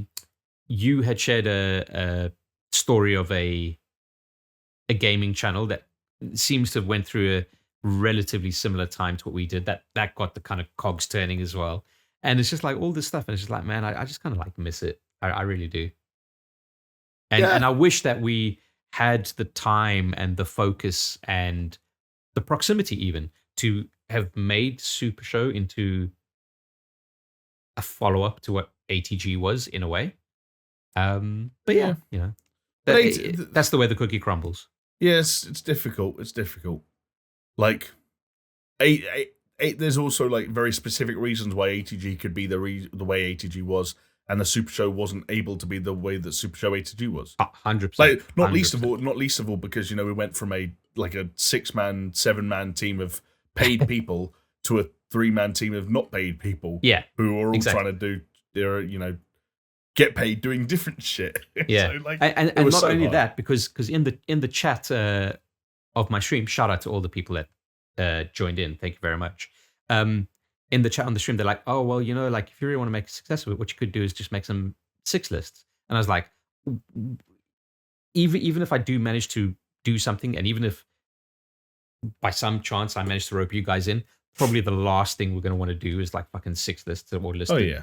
I also don't think it would work. Like the idea that you could just churn out some 6 lists and we'll be getting like 100,000 subscribers and getting like tens of thousands of views every video. I don't think it would work anymore. I don't think that would be the case. Yeah. No, because that's what we were doing on All Time Gaming with a platform, and we were losing subscribers. With money, we're getting paid. We had the safety net of getting paid to do it. Yeah, but the world has changed. So that's long-winded way of saying I would like to stream more and make more of a concerted effort to up my streaming game, as it were. Not all the game, but just do it more often and enjoy it more. And just kind of live for the moment. But that's me, fellas. That's my catch-up. Should we jump into some fucking news? Some more news. Oh, yeah. All right. And I know that time's kind of running out here, so we're going to kind of rattle through some stuff. And this is definitely rattle-worthy, because we're going to talk about last week's Nintendo Direct, which you guys, I feel for you, because it happened while you were recording the podcast with Steph. If it was just me and Jonesy, we might have plunged, but with a guest who was already on board by that point, like we couldn't go that late. Yeah, because it happened at 11 p.m. UK time, which is it's pretty late by all means, especially if you have to watch it and then plan for it afterwards and then record the podcast. Like it's a tall order. Especially with the guest kind of etc. But you did cover the movie stuff, but I thought I cherry picked a few things to kind of talk about. One of them being Monster Hunter Rise Sunbreak, which is a new expansion set to release in summer 2022, which I think was like a nice surprise for a lot of people. For sure. Makes me wish I cared about Monster Hunter. When I finally come to play any Monster Hunter game, there's going to be a lot to play. But it's not going to happen anytime soon. Yeah, I don't get I said it before. I've made my stance clear. I feel bad for the monsters. I don't want to break their legs. They're just trying to sleep. Yeah, just trying to sleep. Fuck off. One that I am interested in, though, Disco Elysium, the final cut, is coming to Switch in October. So I am finally going to hopefully catch up with you guys on that one, because I do want to get it on the Switch. That seems how I always said that's probably how I play it, is on the Switch. I mean, I know I could have just bought it on PC, but whatever. I think that's a cool game to play on the Switch as well. It'll fit quite nicely onto that system, and I think it'll play quite well. So yeah. Also, I kind of need a reason to go back to my Switch, not just continue playing the world's longest demo of Dragon Quest XI. But yeah, then fellas, the biggest fucking news in Nintendo franchise history. But we're getting another Kirby game, a 3D one for that matter, and it's not like a pseudo fighting game like what they released. Like, what was it, this year, last year? Has Kirby never been 3D before? Yeah, it has been. Not like this though. Not really. Oh yeah, not like Ocarina of Time 3D. because I've never Kirby is a thing I know about, but I've never played a Kirby game. I must admit, I've never gone. I think I only know no, Kirby from Smash, bro, and yes, and not only basically, that, and the fact that it was developed by HAL Laboratories, which Satoru Iwata used to work at, and I think he was kind of part of the team responsible for Kirby or whatever it is, some shit like that. I don't go too far into the Nintendo lore. My first Kirby game was on the Game Boy, and I feel like Iwata did a lot of stuff in terms of like getting shit to run on the Game Boy. Like I think he was a big Game Boy advocate. Yeah. This looks kind of rad though. Like I watched this trailer and I was just like, do you know what? Yeah, Kirby's a character who does deserve a game more like this than the games that Kirby's had lately. That all just seem to sort of like blur into one another and then fade away into nothingness. Yeah, what was it like? Kirby's Epic Yarn? That was one of them, yeah. But there was also just another one. They made a couple of just sort of like regular style Kirby games that were just like there was some co-op stuff and shit where you're eating weird outfits and you're becoming like different classes and I don't know. This just looked like a 3D, like it looked like if Super Mario 3D World was Kirby, and that sounds cool. Potentially, who knows? Yeah. Plus, I love sucking, so that's why Kirby speaks to me in some respects. Just that big old suck. 2 C's, no K's. Moving on. And moving on.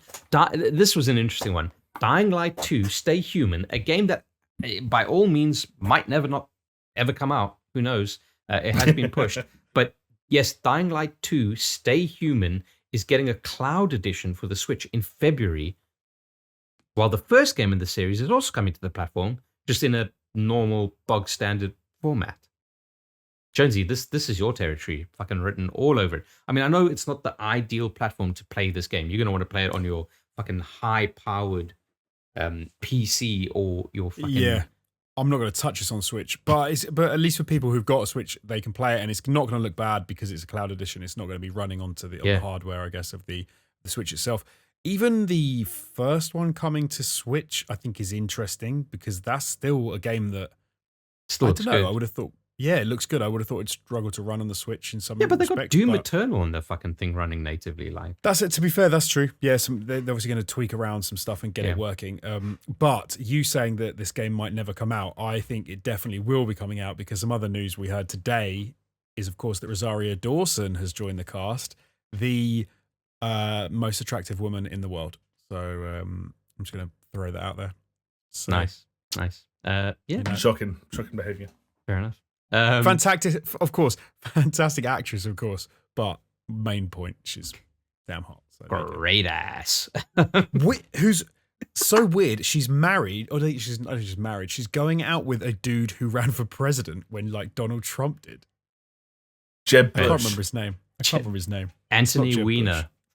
It's not Weiner. Shall I look it up? Oh, yeah, I think it's. But can I say something about the fucking cloud editions on Switch? Yeah, they work shockingly well, man. Like I played some of that Control cloud edition on the Switch, and it was like, this is Control. It's mental. And I think they had Assassin's Creed Odyssey as well. Right.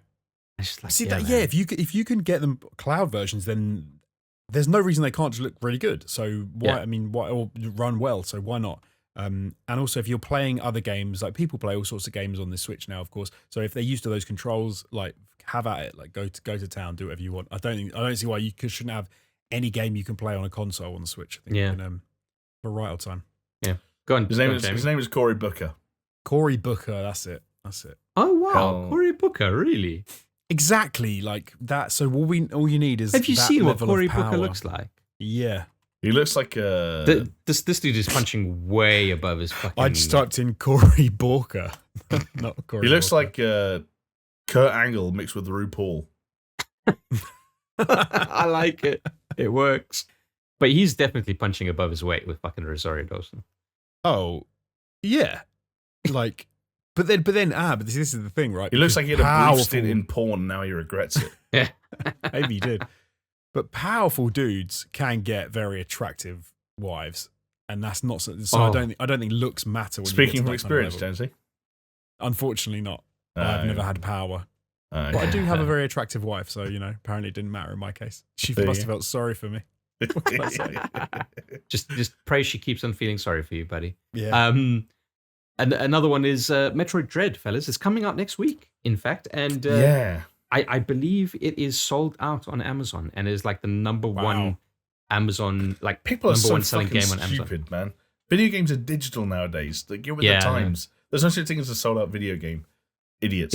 It is kind of mad. There's something nice about having that little cartridge though in there. No, there's not. It's just I just look at it like I'm going to lose this.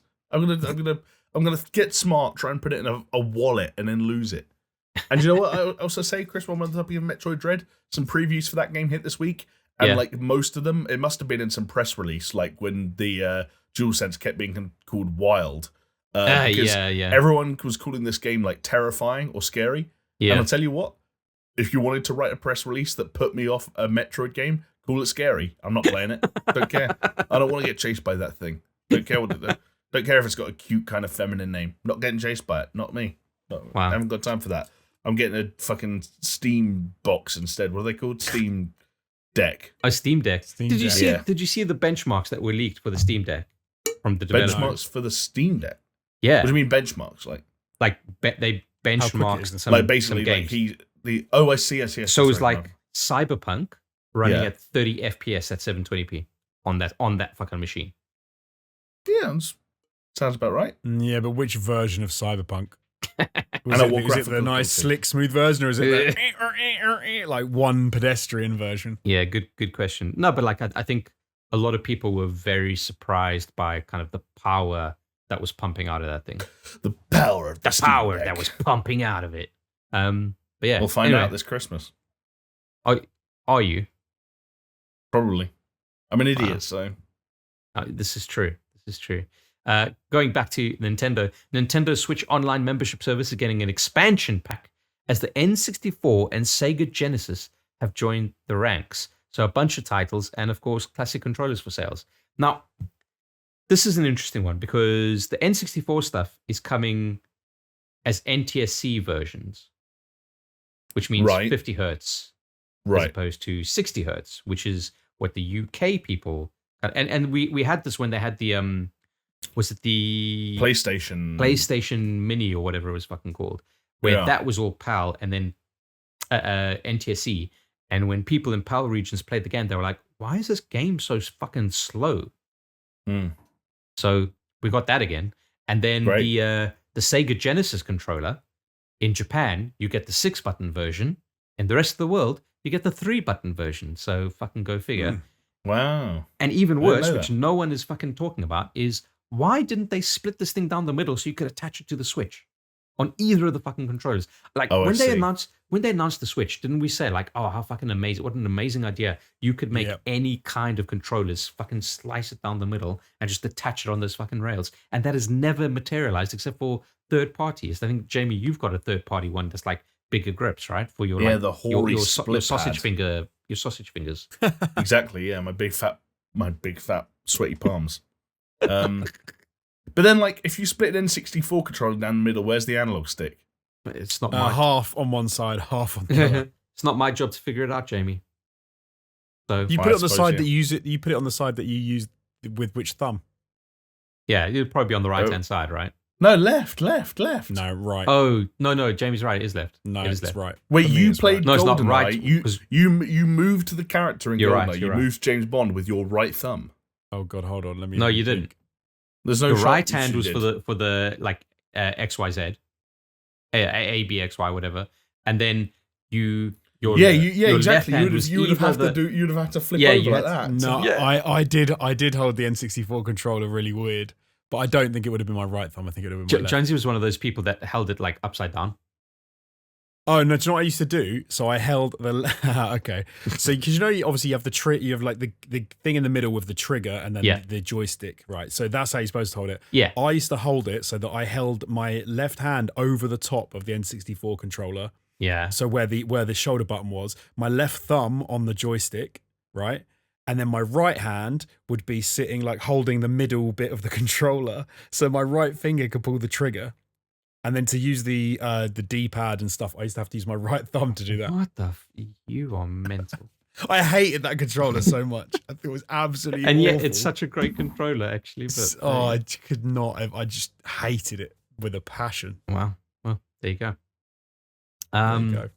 And yeah, obviously the movie stuff, like you mentioned that. And then Bayonetta 3.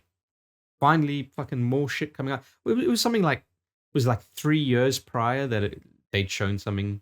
I mean, it was still Reggie, right? So it's definitely still Reggie, it was a different era of Fucking hell, game reveals at Nintendo. I'm glad it's back. I'm glad that Bayonetta fans are going to get to see that game again. It looks a little bit smeary and blurry and rough and chuggy and rugged, and It does. I'm trying to think of the adjectives that I can use to All describe. the stuff you want with a new Bayonetta game. I don't know. It looks wild and terrifying. It looks like a game that I wish Nintendo didn't sign an exclusivity deal for. That's what it looks like. Right. Yeah. Yeah. Because I was like, that shouldn't be a fucking Switch game. Like, what the fuck are we doing here? Like, we got away with it with Bayonetta 2, but why are we still doing this? But I get it. It's fine. Red Dead Redemption 3 is exclusive to the Switch. On like, what the fuck is this? Don't. You've just destroyed a little piece of Jamie's soul. As a cloud version. Yeah. Imagine if it wasn't a cloud version. Jesus Christ. It'd be like, I hope you guys like Carpal Tunnel because not comfortable playing long Hell games no. on the Switch.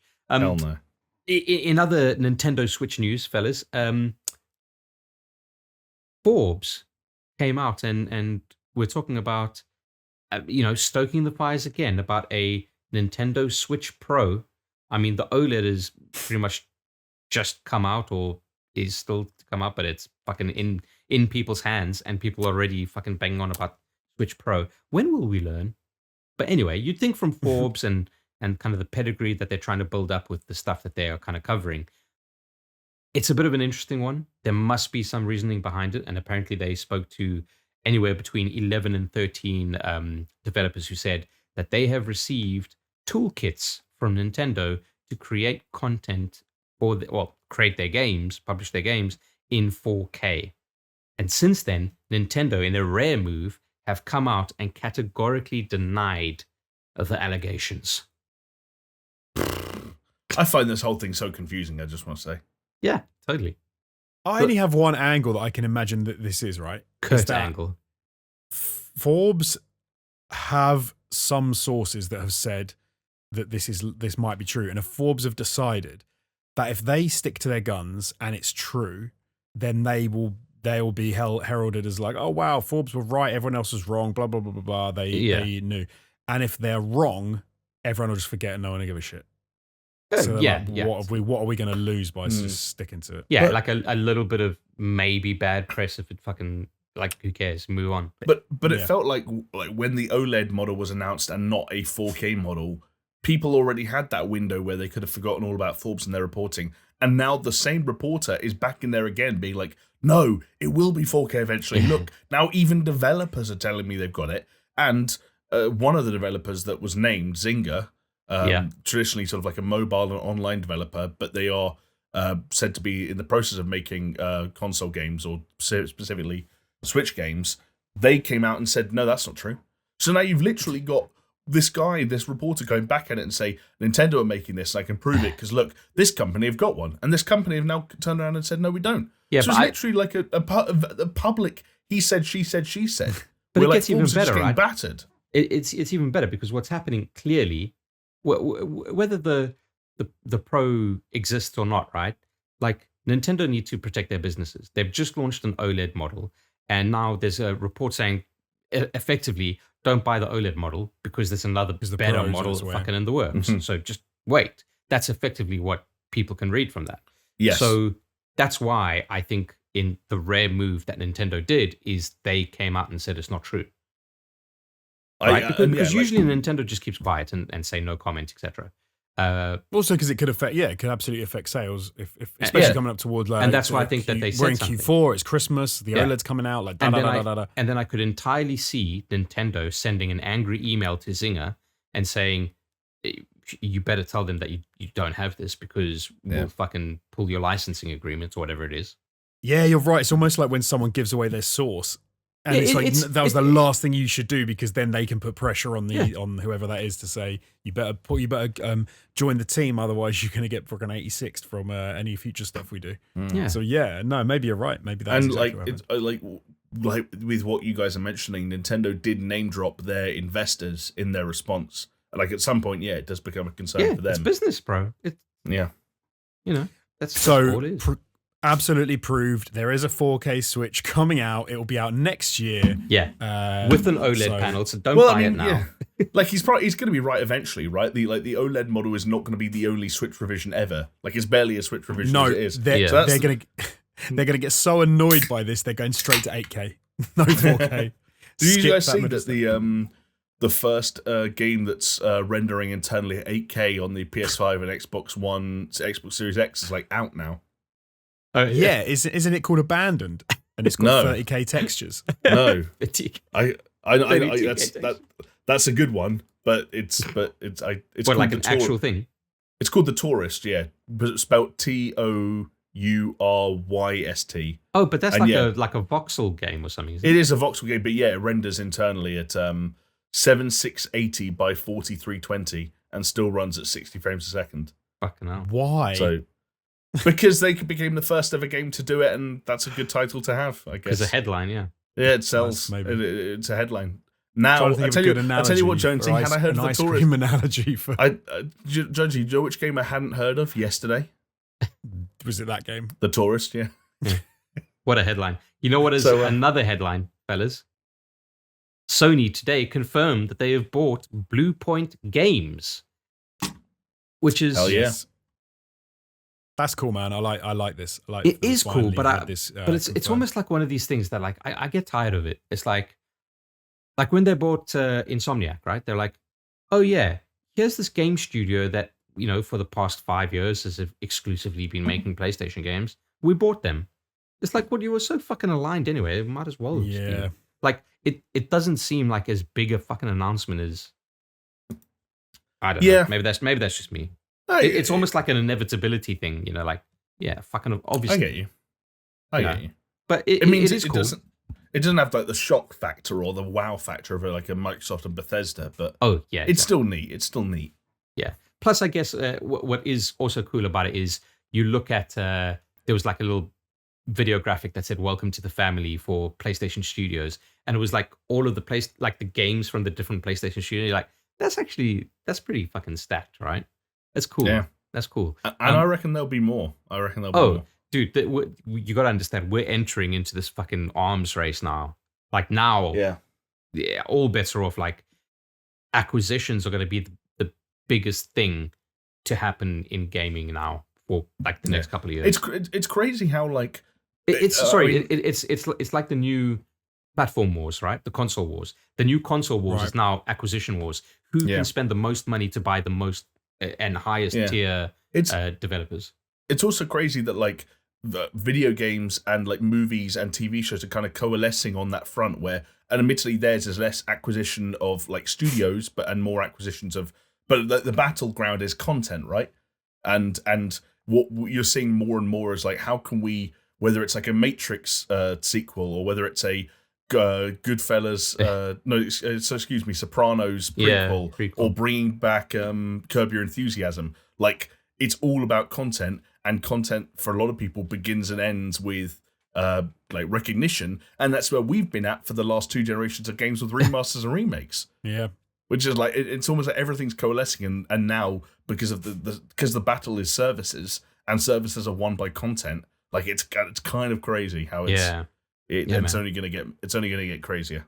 At least it was Sony that bought Blue Point. Because imagine if like Microsoft had come and like sort of sniped them out from underneath and were like, "No, we're now remaking Microsoft games." But this is why this announcement was stupid, because like that would never like. It could happen. I mean, I hope someone does that. I hope someone does that, like a Kojima production style company, and says, "We'll go anywhere. Come and get us, baby." And like we get a bidding war between. Yeah, I love that. But what is interesting about this now is like, it's almost like it's chess, right? It's like, okay, now it's Microsoft's turn to make a big move, and what are they going to do? I mean, they fucking got Bethesda. What's next? Yeah, well, they're closely aligned with EA currently. Like, You know, They are. there have been rumors. There have been rumors. There have been rumors as well that that they're trying very hard to do stuff that's focused on the Japanese market and trying to make sure Xbox is established as like the home console there after Nintendo's consoles. So maybe there are always crazy rumors out there surrounding like the Capcoms and the Segas and the Konamis of the world. Like imagine if someone did just like say, "Hey Konami, we're going to buy your video game division and all your intellectual property," and all of a sudden like you've got Castlevania, you've got Contra, you've got Metal Gear, like. Cool shit can still happen. Yeah, it is kind of mad.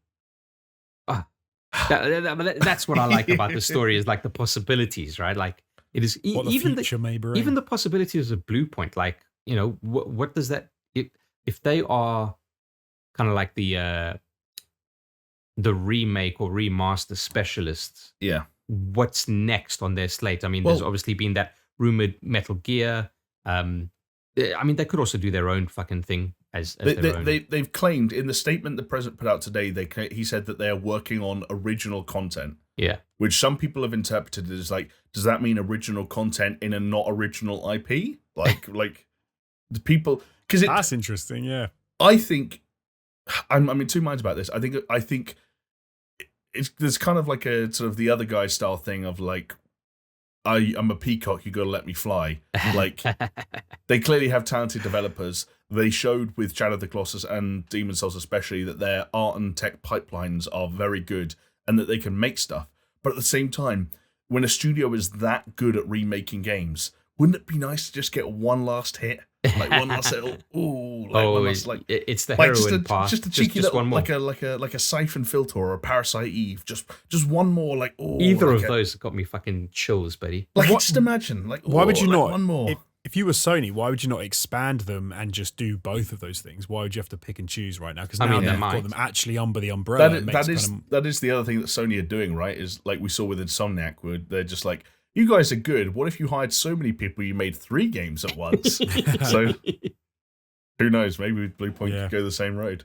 You then get that weird thing about the broom. Like, is it still the same broom? Like you've added in so many different elements. But true. I'll tell you what though, like fucking going back to the Dark Souls thing of just wanting to finish it, is I wanted to finish it, get a PlayStation 5 so I could play Demon's Souls because that game looks fucking sick.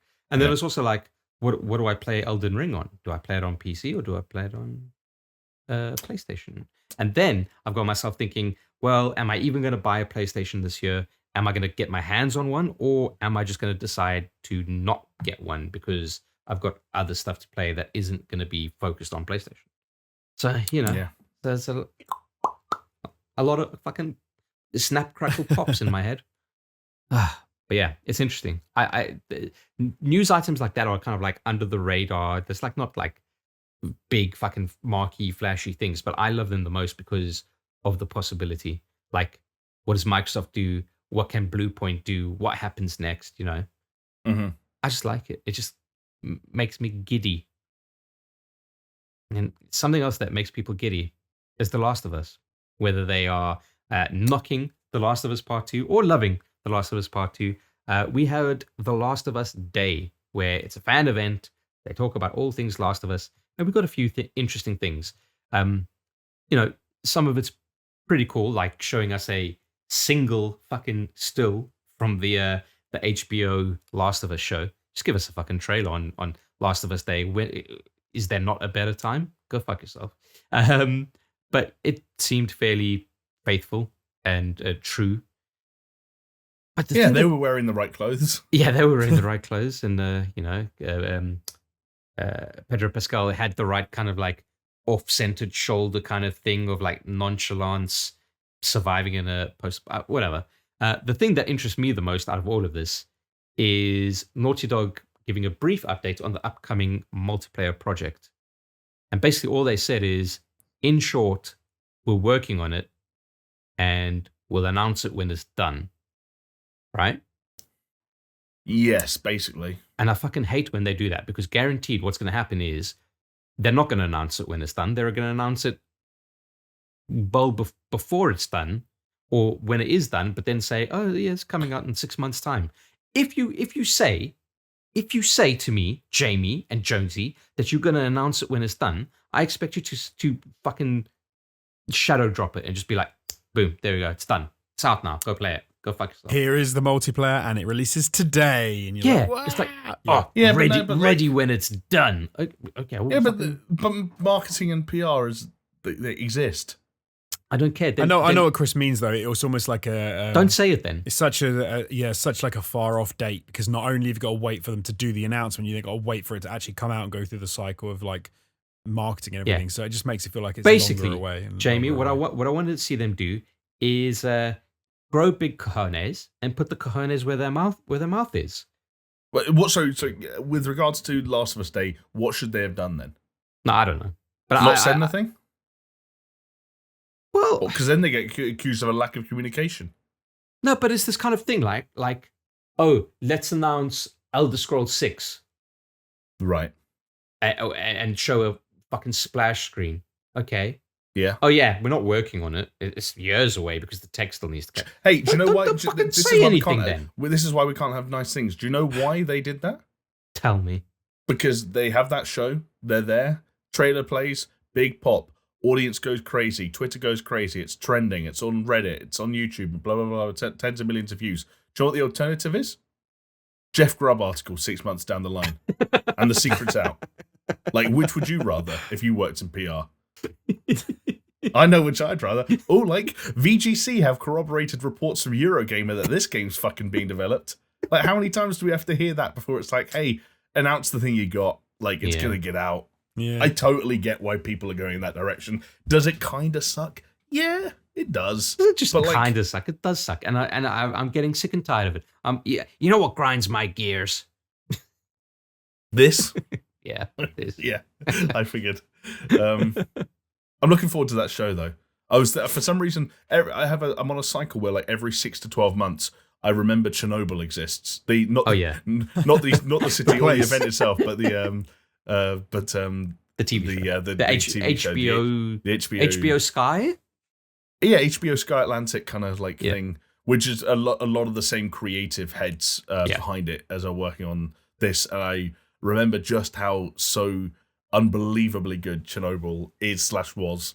And it makes me confident. Also, they got some kind of mad directors on this show, where like if you look up some of the people who are directing episodes for it, looks at first blush like a bunch of foreign names and you haven't heard of fucking any of them, and you look them all up and they've all made like some of the most like critically acclaimed international films of like the last couple of years, like fucking Palme d'Or winners and Cannes Grand Prix winners and like Berlin Film Festival, like literally like la creme de la creme of films you've never heard of and don't care about, and they get all that lot to work on this. And Neil. It's good. And Neil's Dr. Ruckman is apparently getting a few episodes, so we'll see how that goes. Yeah, and it's crazy that there reports to be like budgets of like up to 8 figures per episode, which is like wow. I'm trying to think what's on par with. Is that like Game of Thrones kind of money? Yeah, I think probably like season 6 Game of Thrones when you're getting those massive battles. Yeah, right. Not Lord of the Rings though, because that's like I think that's still like the most mental fucking budget that's ever. The Amazon Lord of the Rings TV show. Oh right, yeah. It's bizarre though, because I was talking about this earlier, like saying that it's kind of, you know, if you watch like Sweet Tooth or something like that. I don't know what the budget on that is, but that's basically The Last of Us anyway.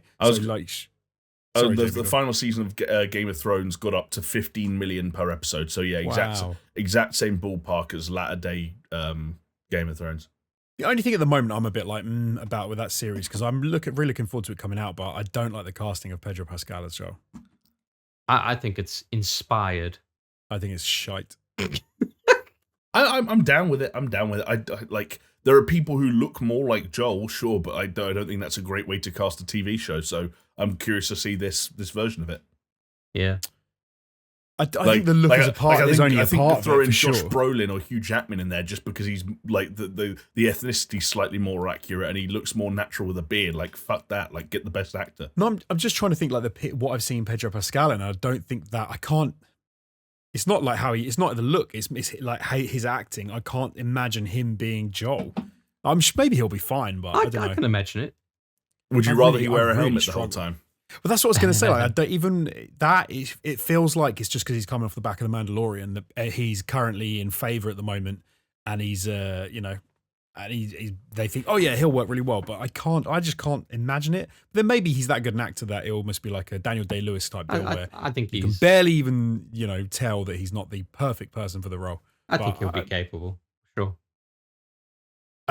He's got a weird. There's a thing about his face as well that doesn't look quite right. Like he doesn't have that kind of. I don't even know. He needs more like rugged gravitas in the face, and I don't think he has it. That rugged southwestern look, yeah. He needs more. He needs just more face.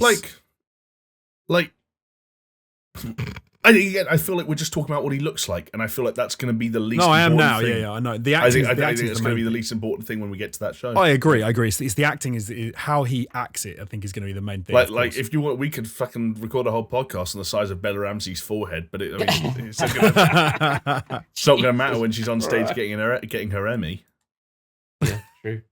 I feel bad. Have I bullied a tit? No, does she's 18. She's an adult. She's an adult. I'm allowed 18, to bully fair her. game. Yeah. She does have a big forehead, and she was in Game of Thrones, and so was Pedro Pascal. Yeah. Speaking of the crossover, I was looking up to see if I could find the names of some. I was referencing like the people who were directing some of the episode. Go on. One of them, for example, the guy who's directing the pilot episode is called Kantemir Balagov. But there are more. I just want to find. I can't remember where I was looking. I shouldn't have looked at pictures of Bella Ramsey in Game of Thrones because now I really don't think I would like her as Ellie. There's Kantemir Balagov, who is joined by his professional pilot Alexander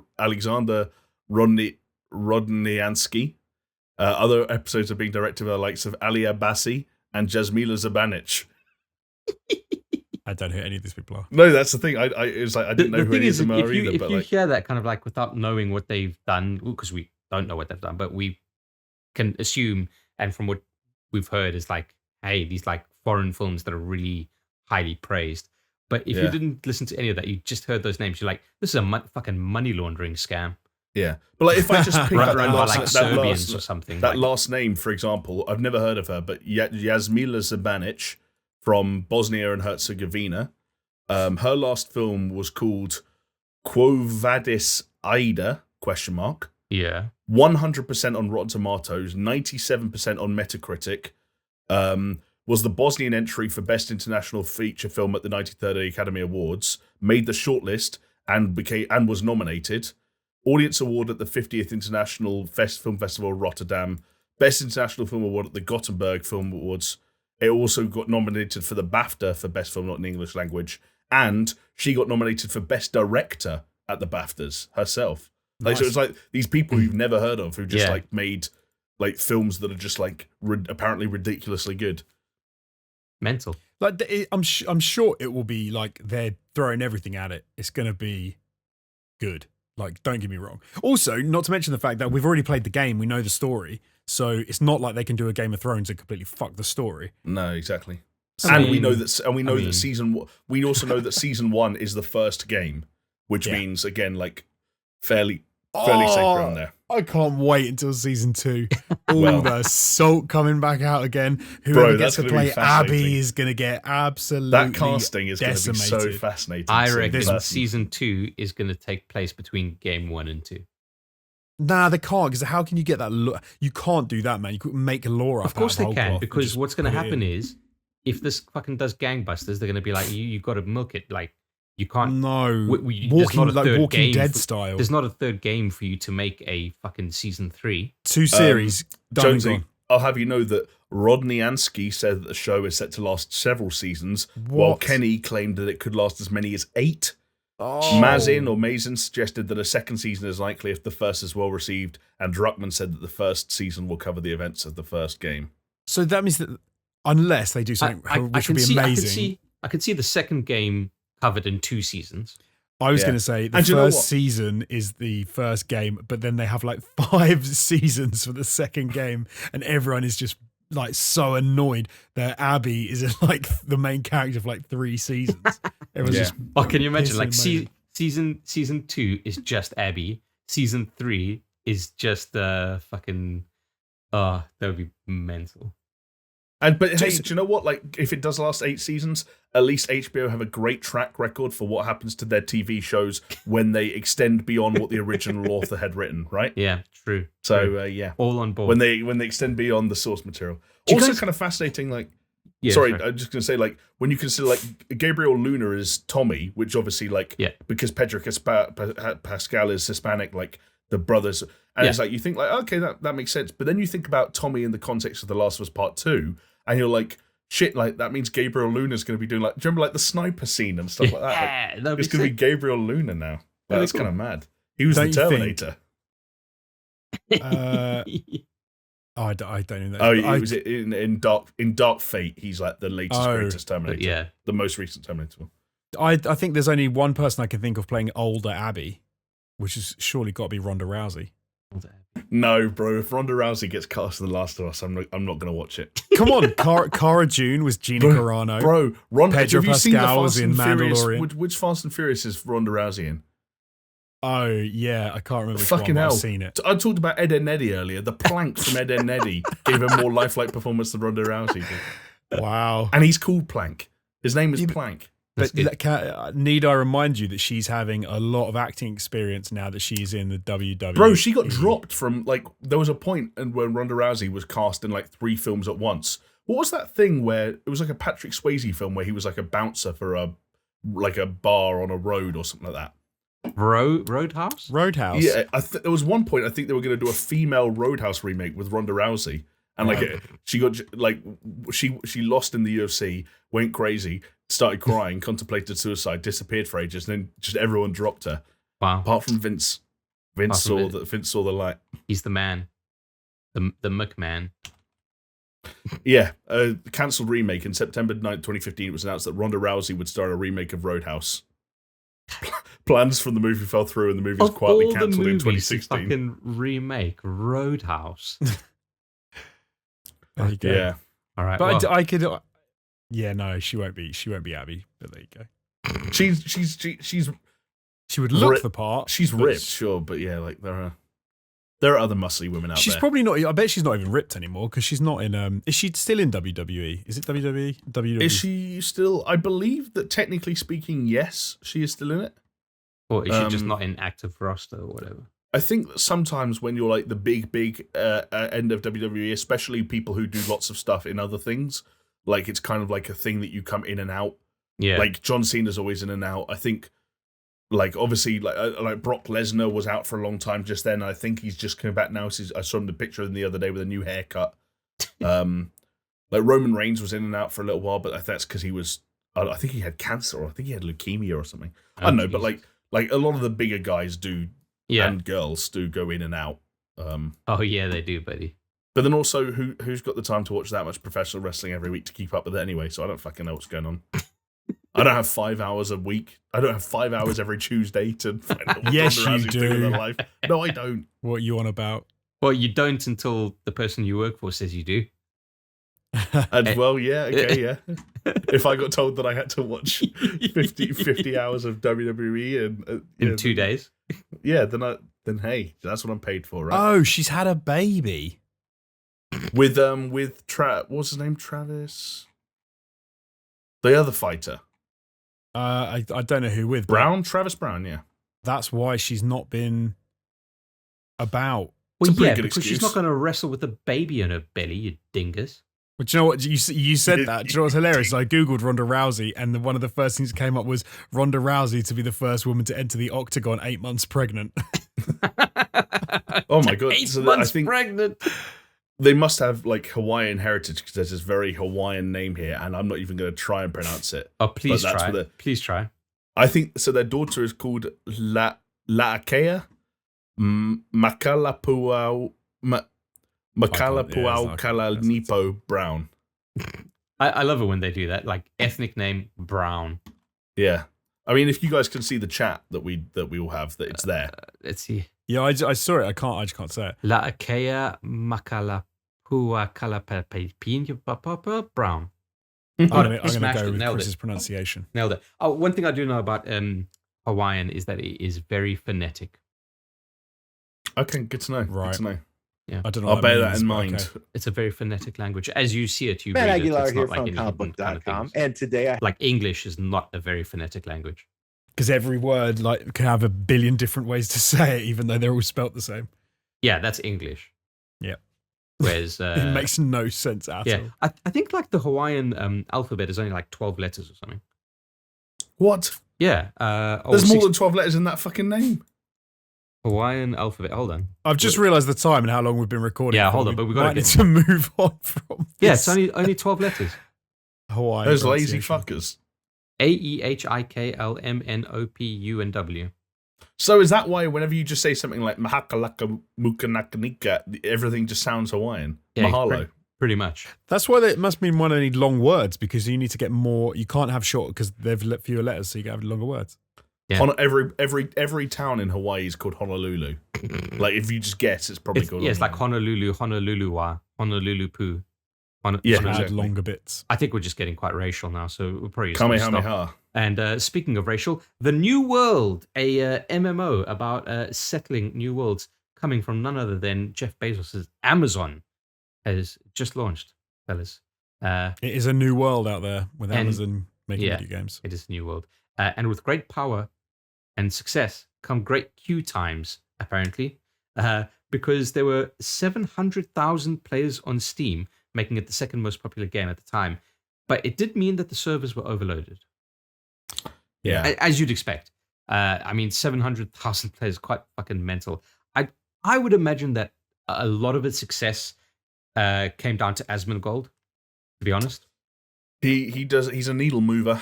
He is a That's for needle sure. mover. He's a needle mover. Look at Final Fantasy XIV.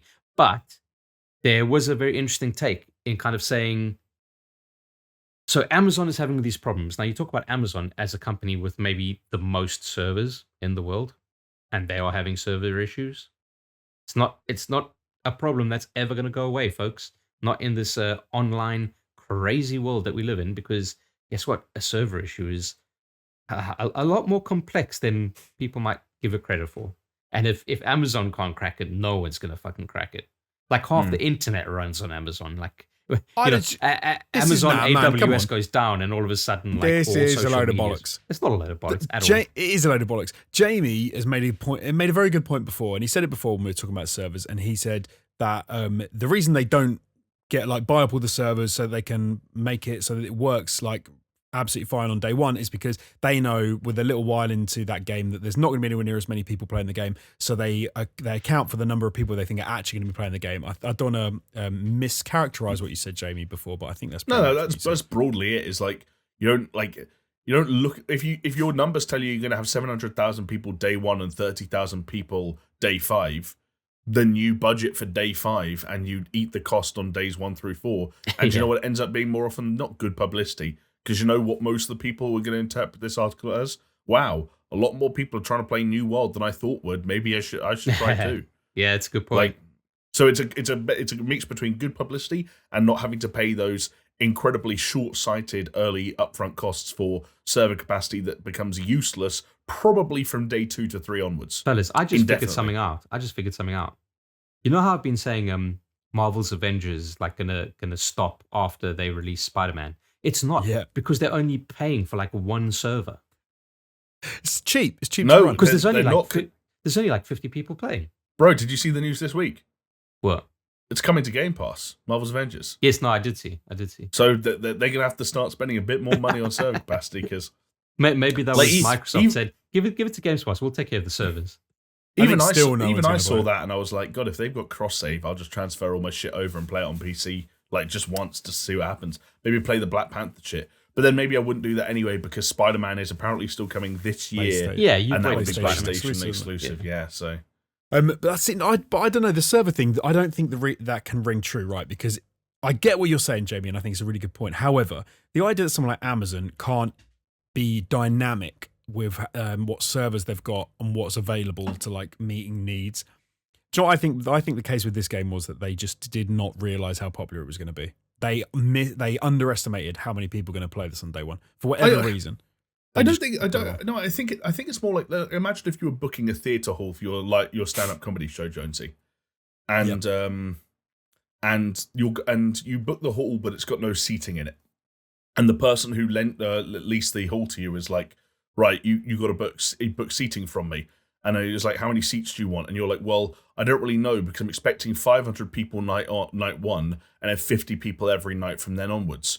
And the guy's like, well, I can give you the 500 chairs, but like those 450 spares are your problem. Like, I'm not going to come back and pick them up tomorrow. That's not how my chair pickup service works.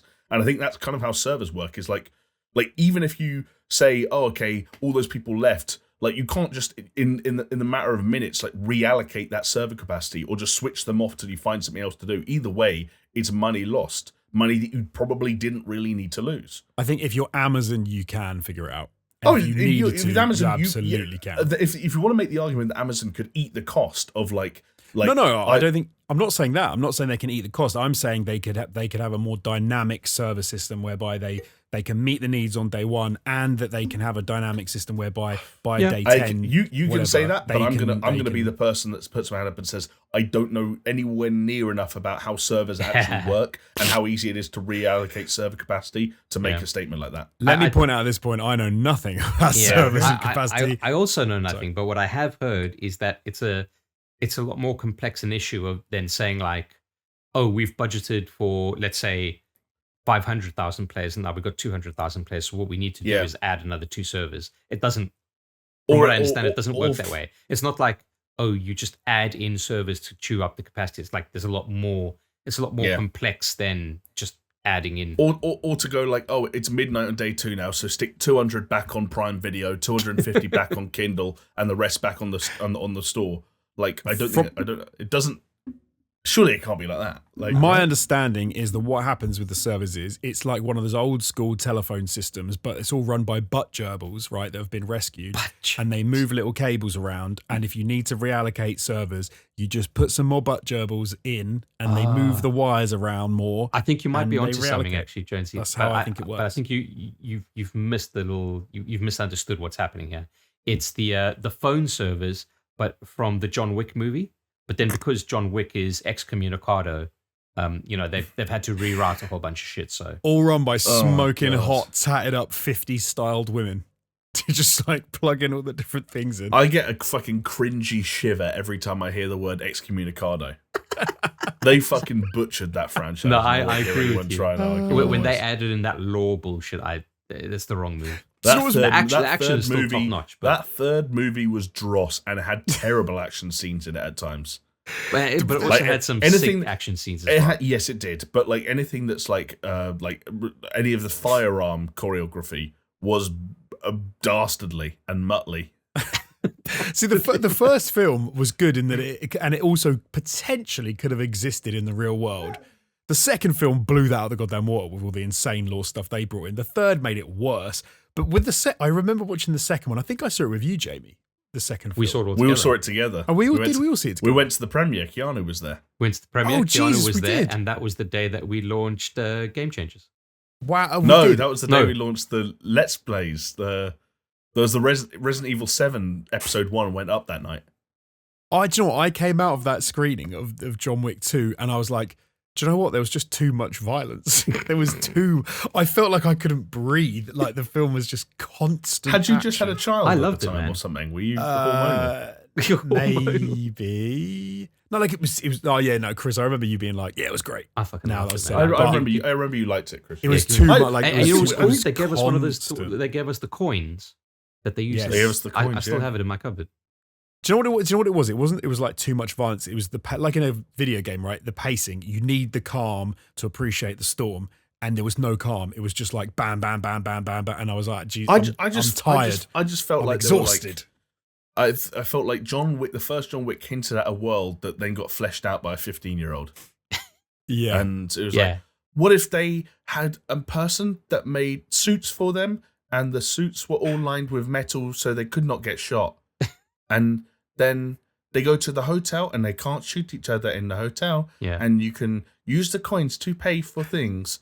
And don't you think that some of the law stuff as it was handled in the first movie is why it was so good? Because it was very much like almost in the background or the periphery. It wasn't the focus. It was like, oh, there's some kind of like weird law shit going on here, and I kind of dig it. And then as soon as they explain it, it's like, nah, I don't care. And by John Wick 3, he's like, I'm sorry, I've got to walk through the desert to find the fucking the I can't even remember the El Sharif or whatever. It was so dumb. He ends up cutting his finger off or something for an Arab lord. Or I don't even remember. Then there's someone who's got dogs who, like, their secret weapon is they can just launch dogs at people. It's got that. Like, it went really weird. Like, come on now. Hey, but John Wick where he's riding a horse. John Wick was riding a horse, so it's okay. Shoot the horse. Problem solved. Yeah, and some of those fights in the beginning were so, like, there were some shots in there that were so good. Some of the kills in those early fight scenes in John Wick 3, so good. Yeah. In all of them, there's some great fight scenes, and the action is fantastic in all of them. Like, some of it's over the top. And then just well, how have we gone into John Wick discussion? All right. Anyway, I don't even know, fellas. I think we need to wrap it up. We do. Put a condom on it, wrap it up, and call it a day. Only thing missing is a code word. Lots to choose from. What did Sigma? What did we say about Sigma? Sigma. Oh, we were the Sigma stars, internet radio Sigma stars. Internet radio. I think Sigma Star is pretty good. Are you a Sigma? Stars. Sigma Star, maybe. Perhaps. I feel like I'm a Sigma. I don't know. I think you probably are. I don't know if that's a diss or not. I don't know either. If it is a compliment, I'm slightly. Jonesy doesn't pay me compliments. What's going on here? Yes, I do. How can you say that? Not compliments about my masculinity. You're usually like taking the piss out of my lack of masculinity and telling me how small my penis is. And maybe I'm doing it again. Well, maybe, yeah. It's like a role reversal, kind of like a thing where you're just trying to build me up, and then you'll pop my bubble, burst my bubble immediately after the podcast ends. Wow. Cool. Thanks for watching. Chris, do you get erectile dysfunction? Me? Are you asking me? What? Never mind. Where did this come from? What? I tell you, what started happening is no. Tell us. Nothing started. I'm fucking rock solid, baby. There you go. Sigma grind set. I kind of like, I don't know, the day that I wake up that I'm not solid is the day that I die a bit inside. All right, everybody, and especially to you two, thank you so much for making an enjoyable return to podcasting. Welcome home, Chris. So there we go. And there, thank you, guys, thank you for coming back and not moving them permanently. What, to Greece? Yeah, I'm sure it was tempting. I mean, I'd like to. I mean, technically, I could. Yeah. No, don't consider it. That was Remote a throwaway working. comment. Let's move on. You'd gain about 300 pounds just in Tzatziki. Oh man, let me tell you, like, it's just before we exit this podcast, I could tell you that every single day I was bloated. You'd come back and your skin would be the color of Tara Masalata. The opposite, actually. Tara Masalata's like pinkish, right? Yeah, no, I'm saying you'd be I'd be burnt pinkish to a red. crisp because I'd be in the sun so much. I saw the dumbest comment. Like biltong. I saw the dumbest comment on Twitter the other day, and I was like, it annoyed me. It was so dumb. Some girl tweeted something like, "How is it that I go on holiday to the Mediterranean and I eat bread and olives and all this lovely food, and I lose like a pound while I'm there for 2 weeks? I come home and I eat really well, and I'm really good about what I eat, and I manage to put on like 2-3 pounds." I'm like, because you're on holiday eating bread and doing stuff, and now you're sitting on your ass just eating. Yeah, and you're sweating like, naturally. You're walking all over the place. You're swimming. You're on the beach. You're fucking tanning. But maybe not shitting though. I went to Egypt once. Didn't shit for 5 days. That's good though, isn't it? No, not 5 days. No, that's not good. That's no, the it's opposite. Not good because that's where Jamie needs to stick his finger up and scrape it out. No. I didn't know. It all came out on its own. But the mistake I made was I didn't know how to deal with it, and I thought in the moment, shut the door behind me. And the person I was staying with came up to me afterwards and said, "Next time you do that, can you please leave the door open?" And I said, "Oh, yeah, okay, my bad." Didn't think that it would. I didn't consider the smell would just stay in that room. Just stay. I've never been to Egypt. I imagine the food is really good, but I've never been. I didn't experience Egypt the way you're probably meant to experience Egypt. It was a very closed off thing. I didn't actually go to an Egyptian McDonald's. No, I went to an Egyptian water park. Basically, it was. You should go to Sharm el why? Sheikh or Why? something. I'm not even telling the story. Can we just finish this fucking Yeah, podcast? let's finish. Sorry, I don't know how this happened. Wow. Apologies. I'm talking about my adventures in Egypt. Yeah. And with that, thank you so much for watching, and we'll see you next time. See ya.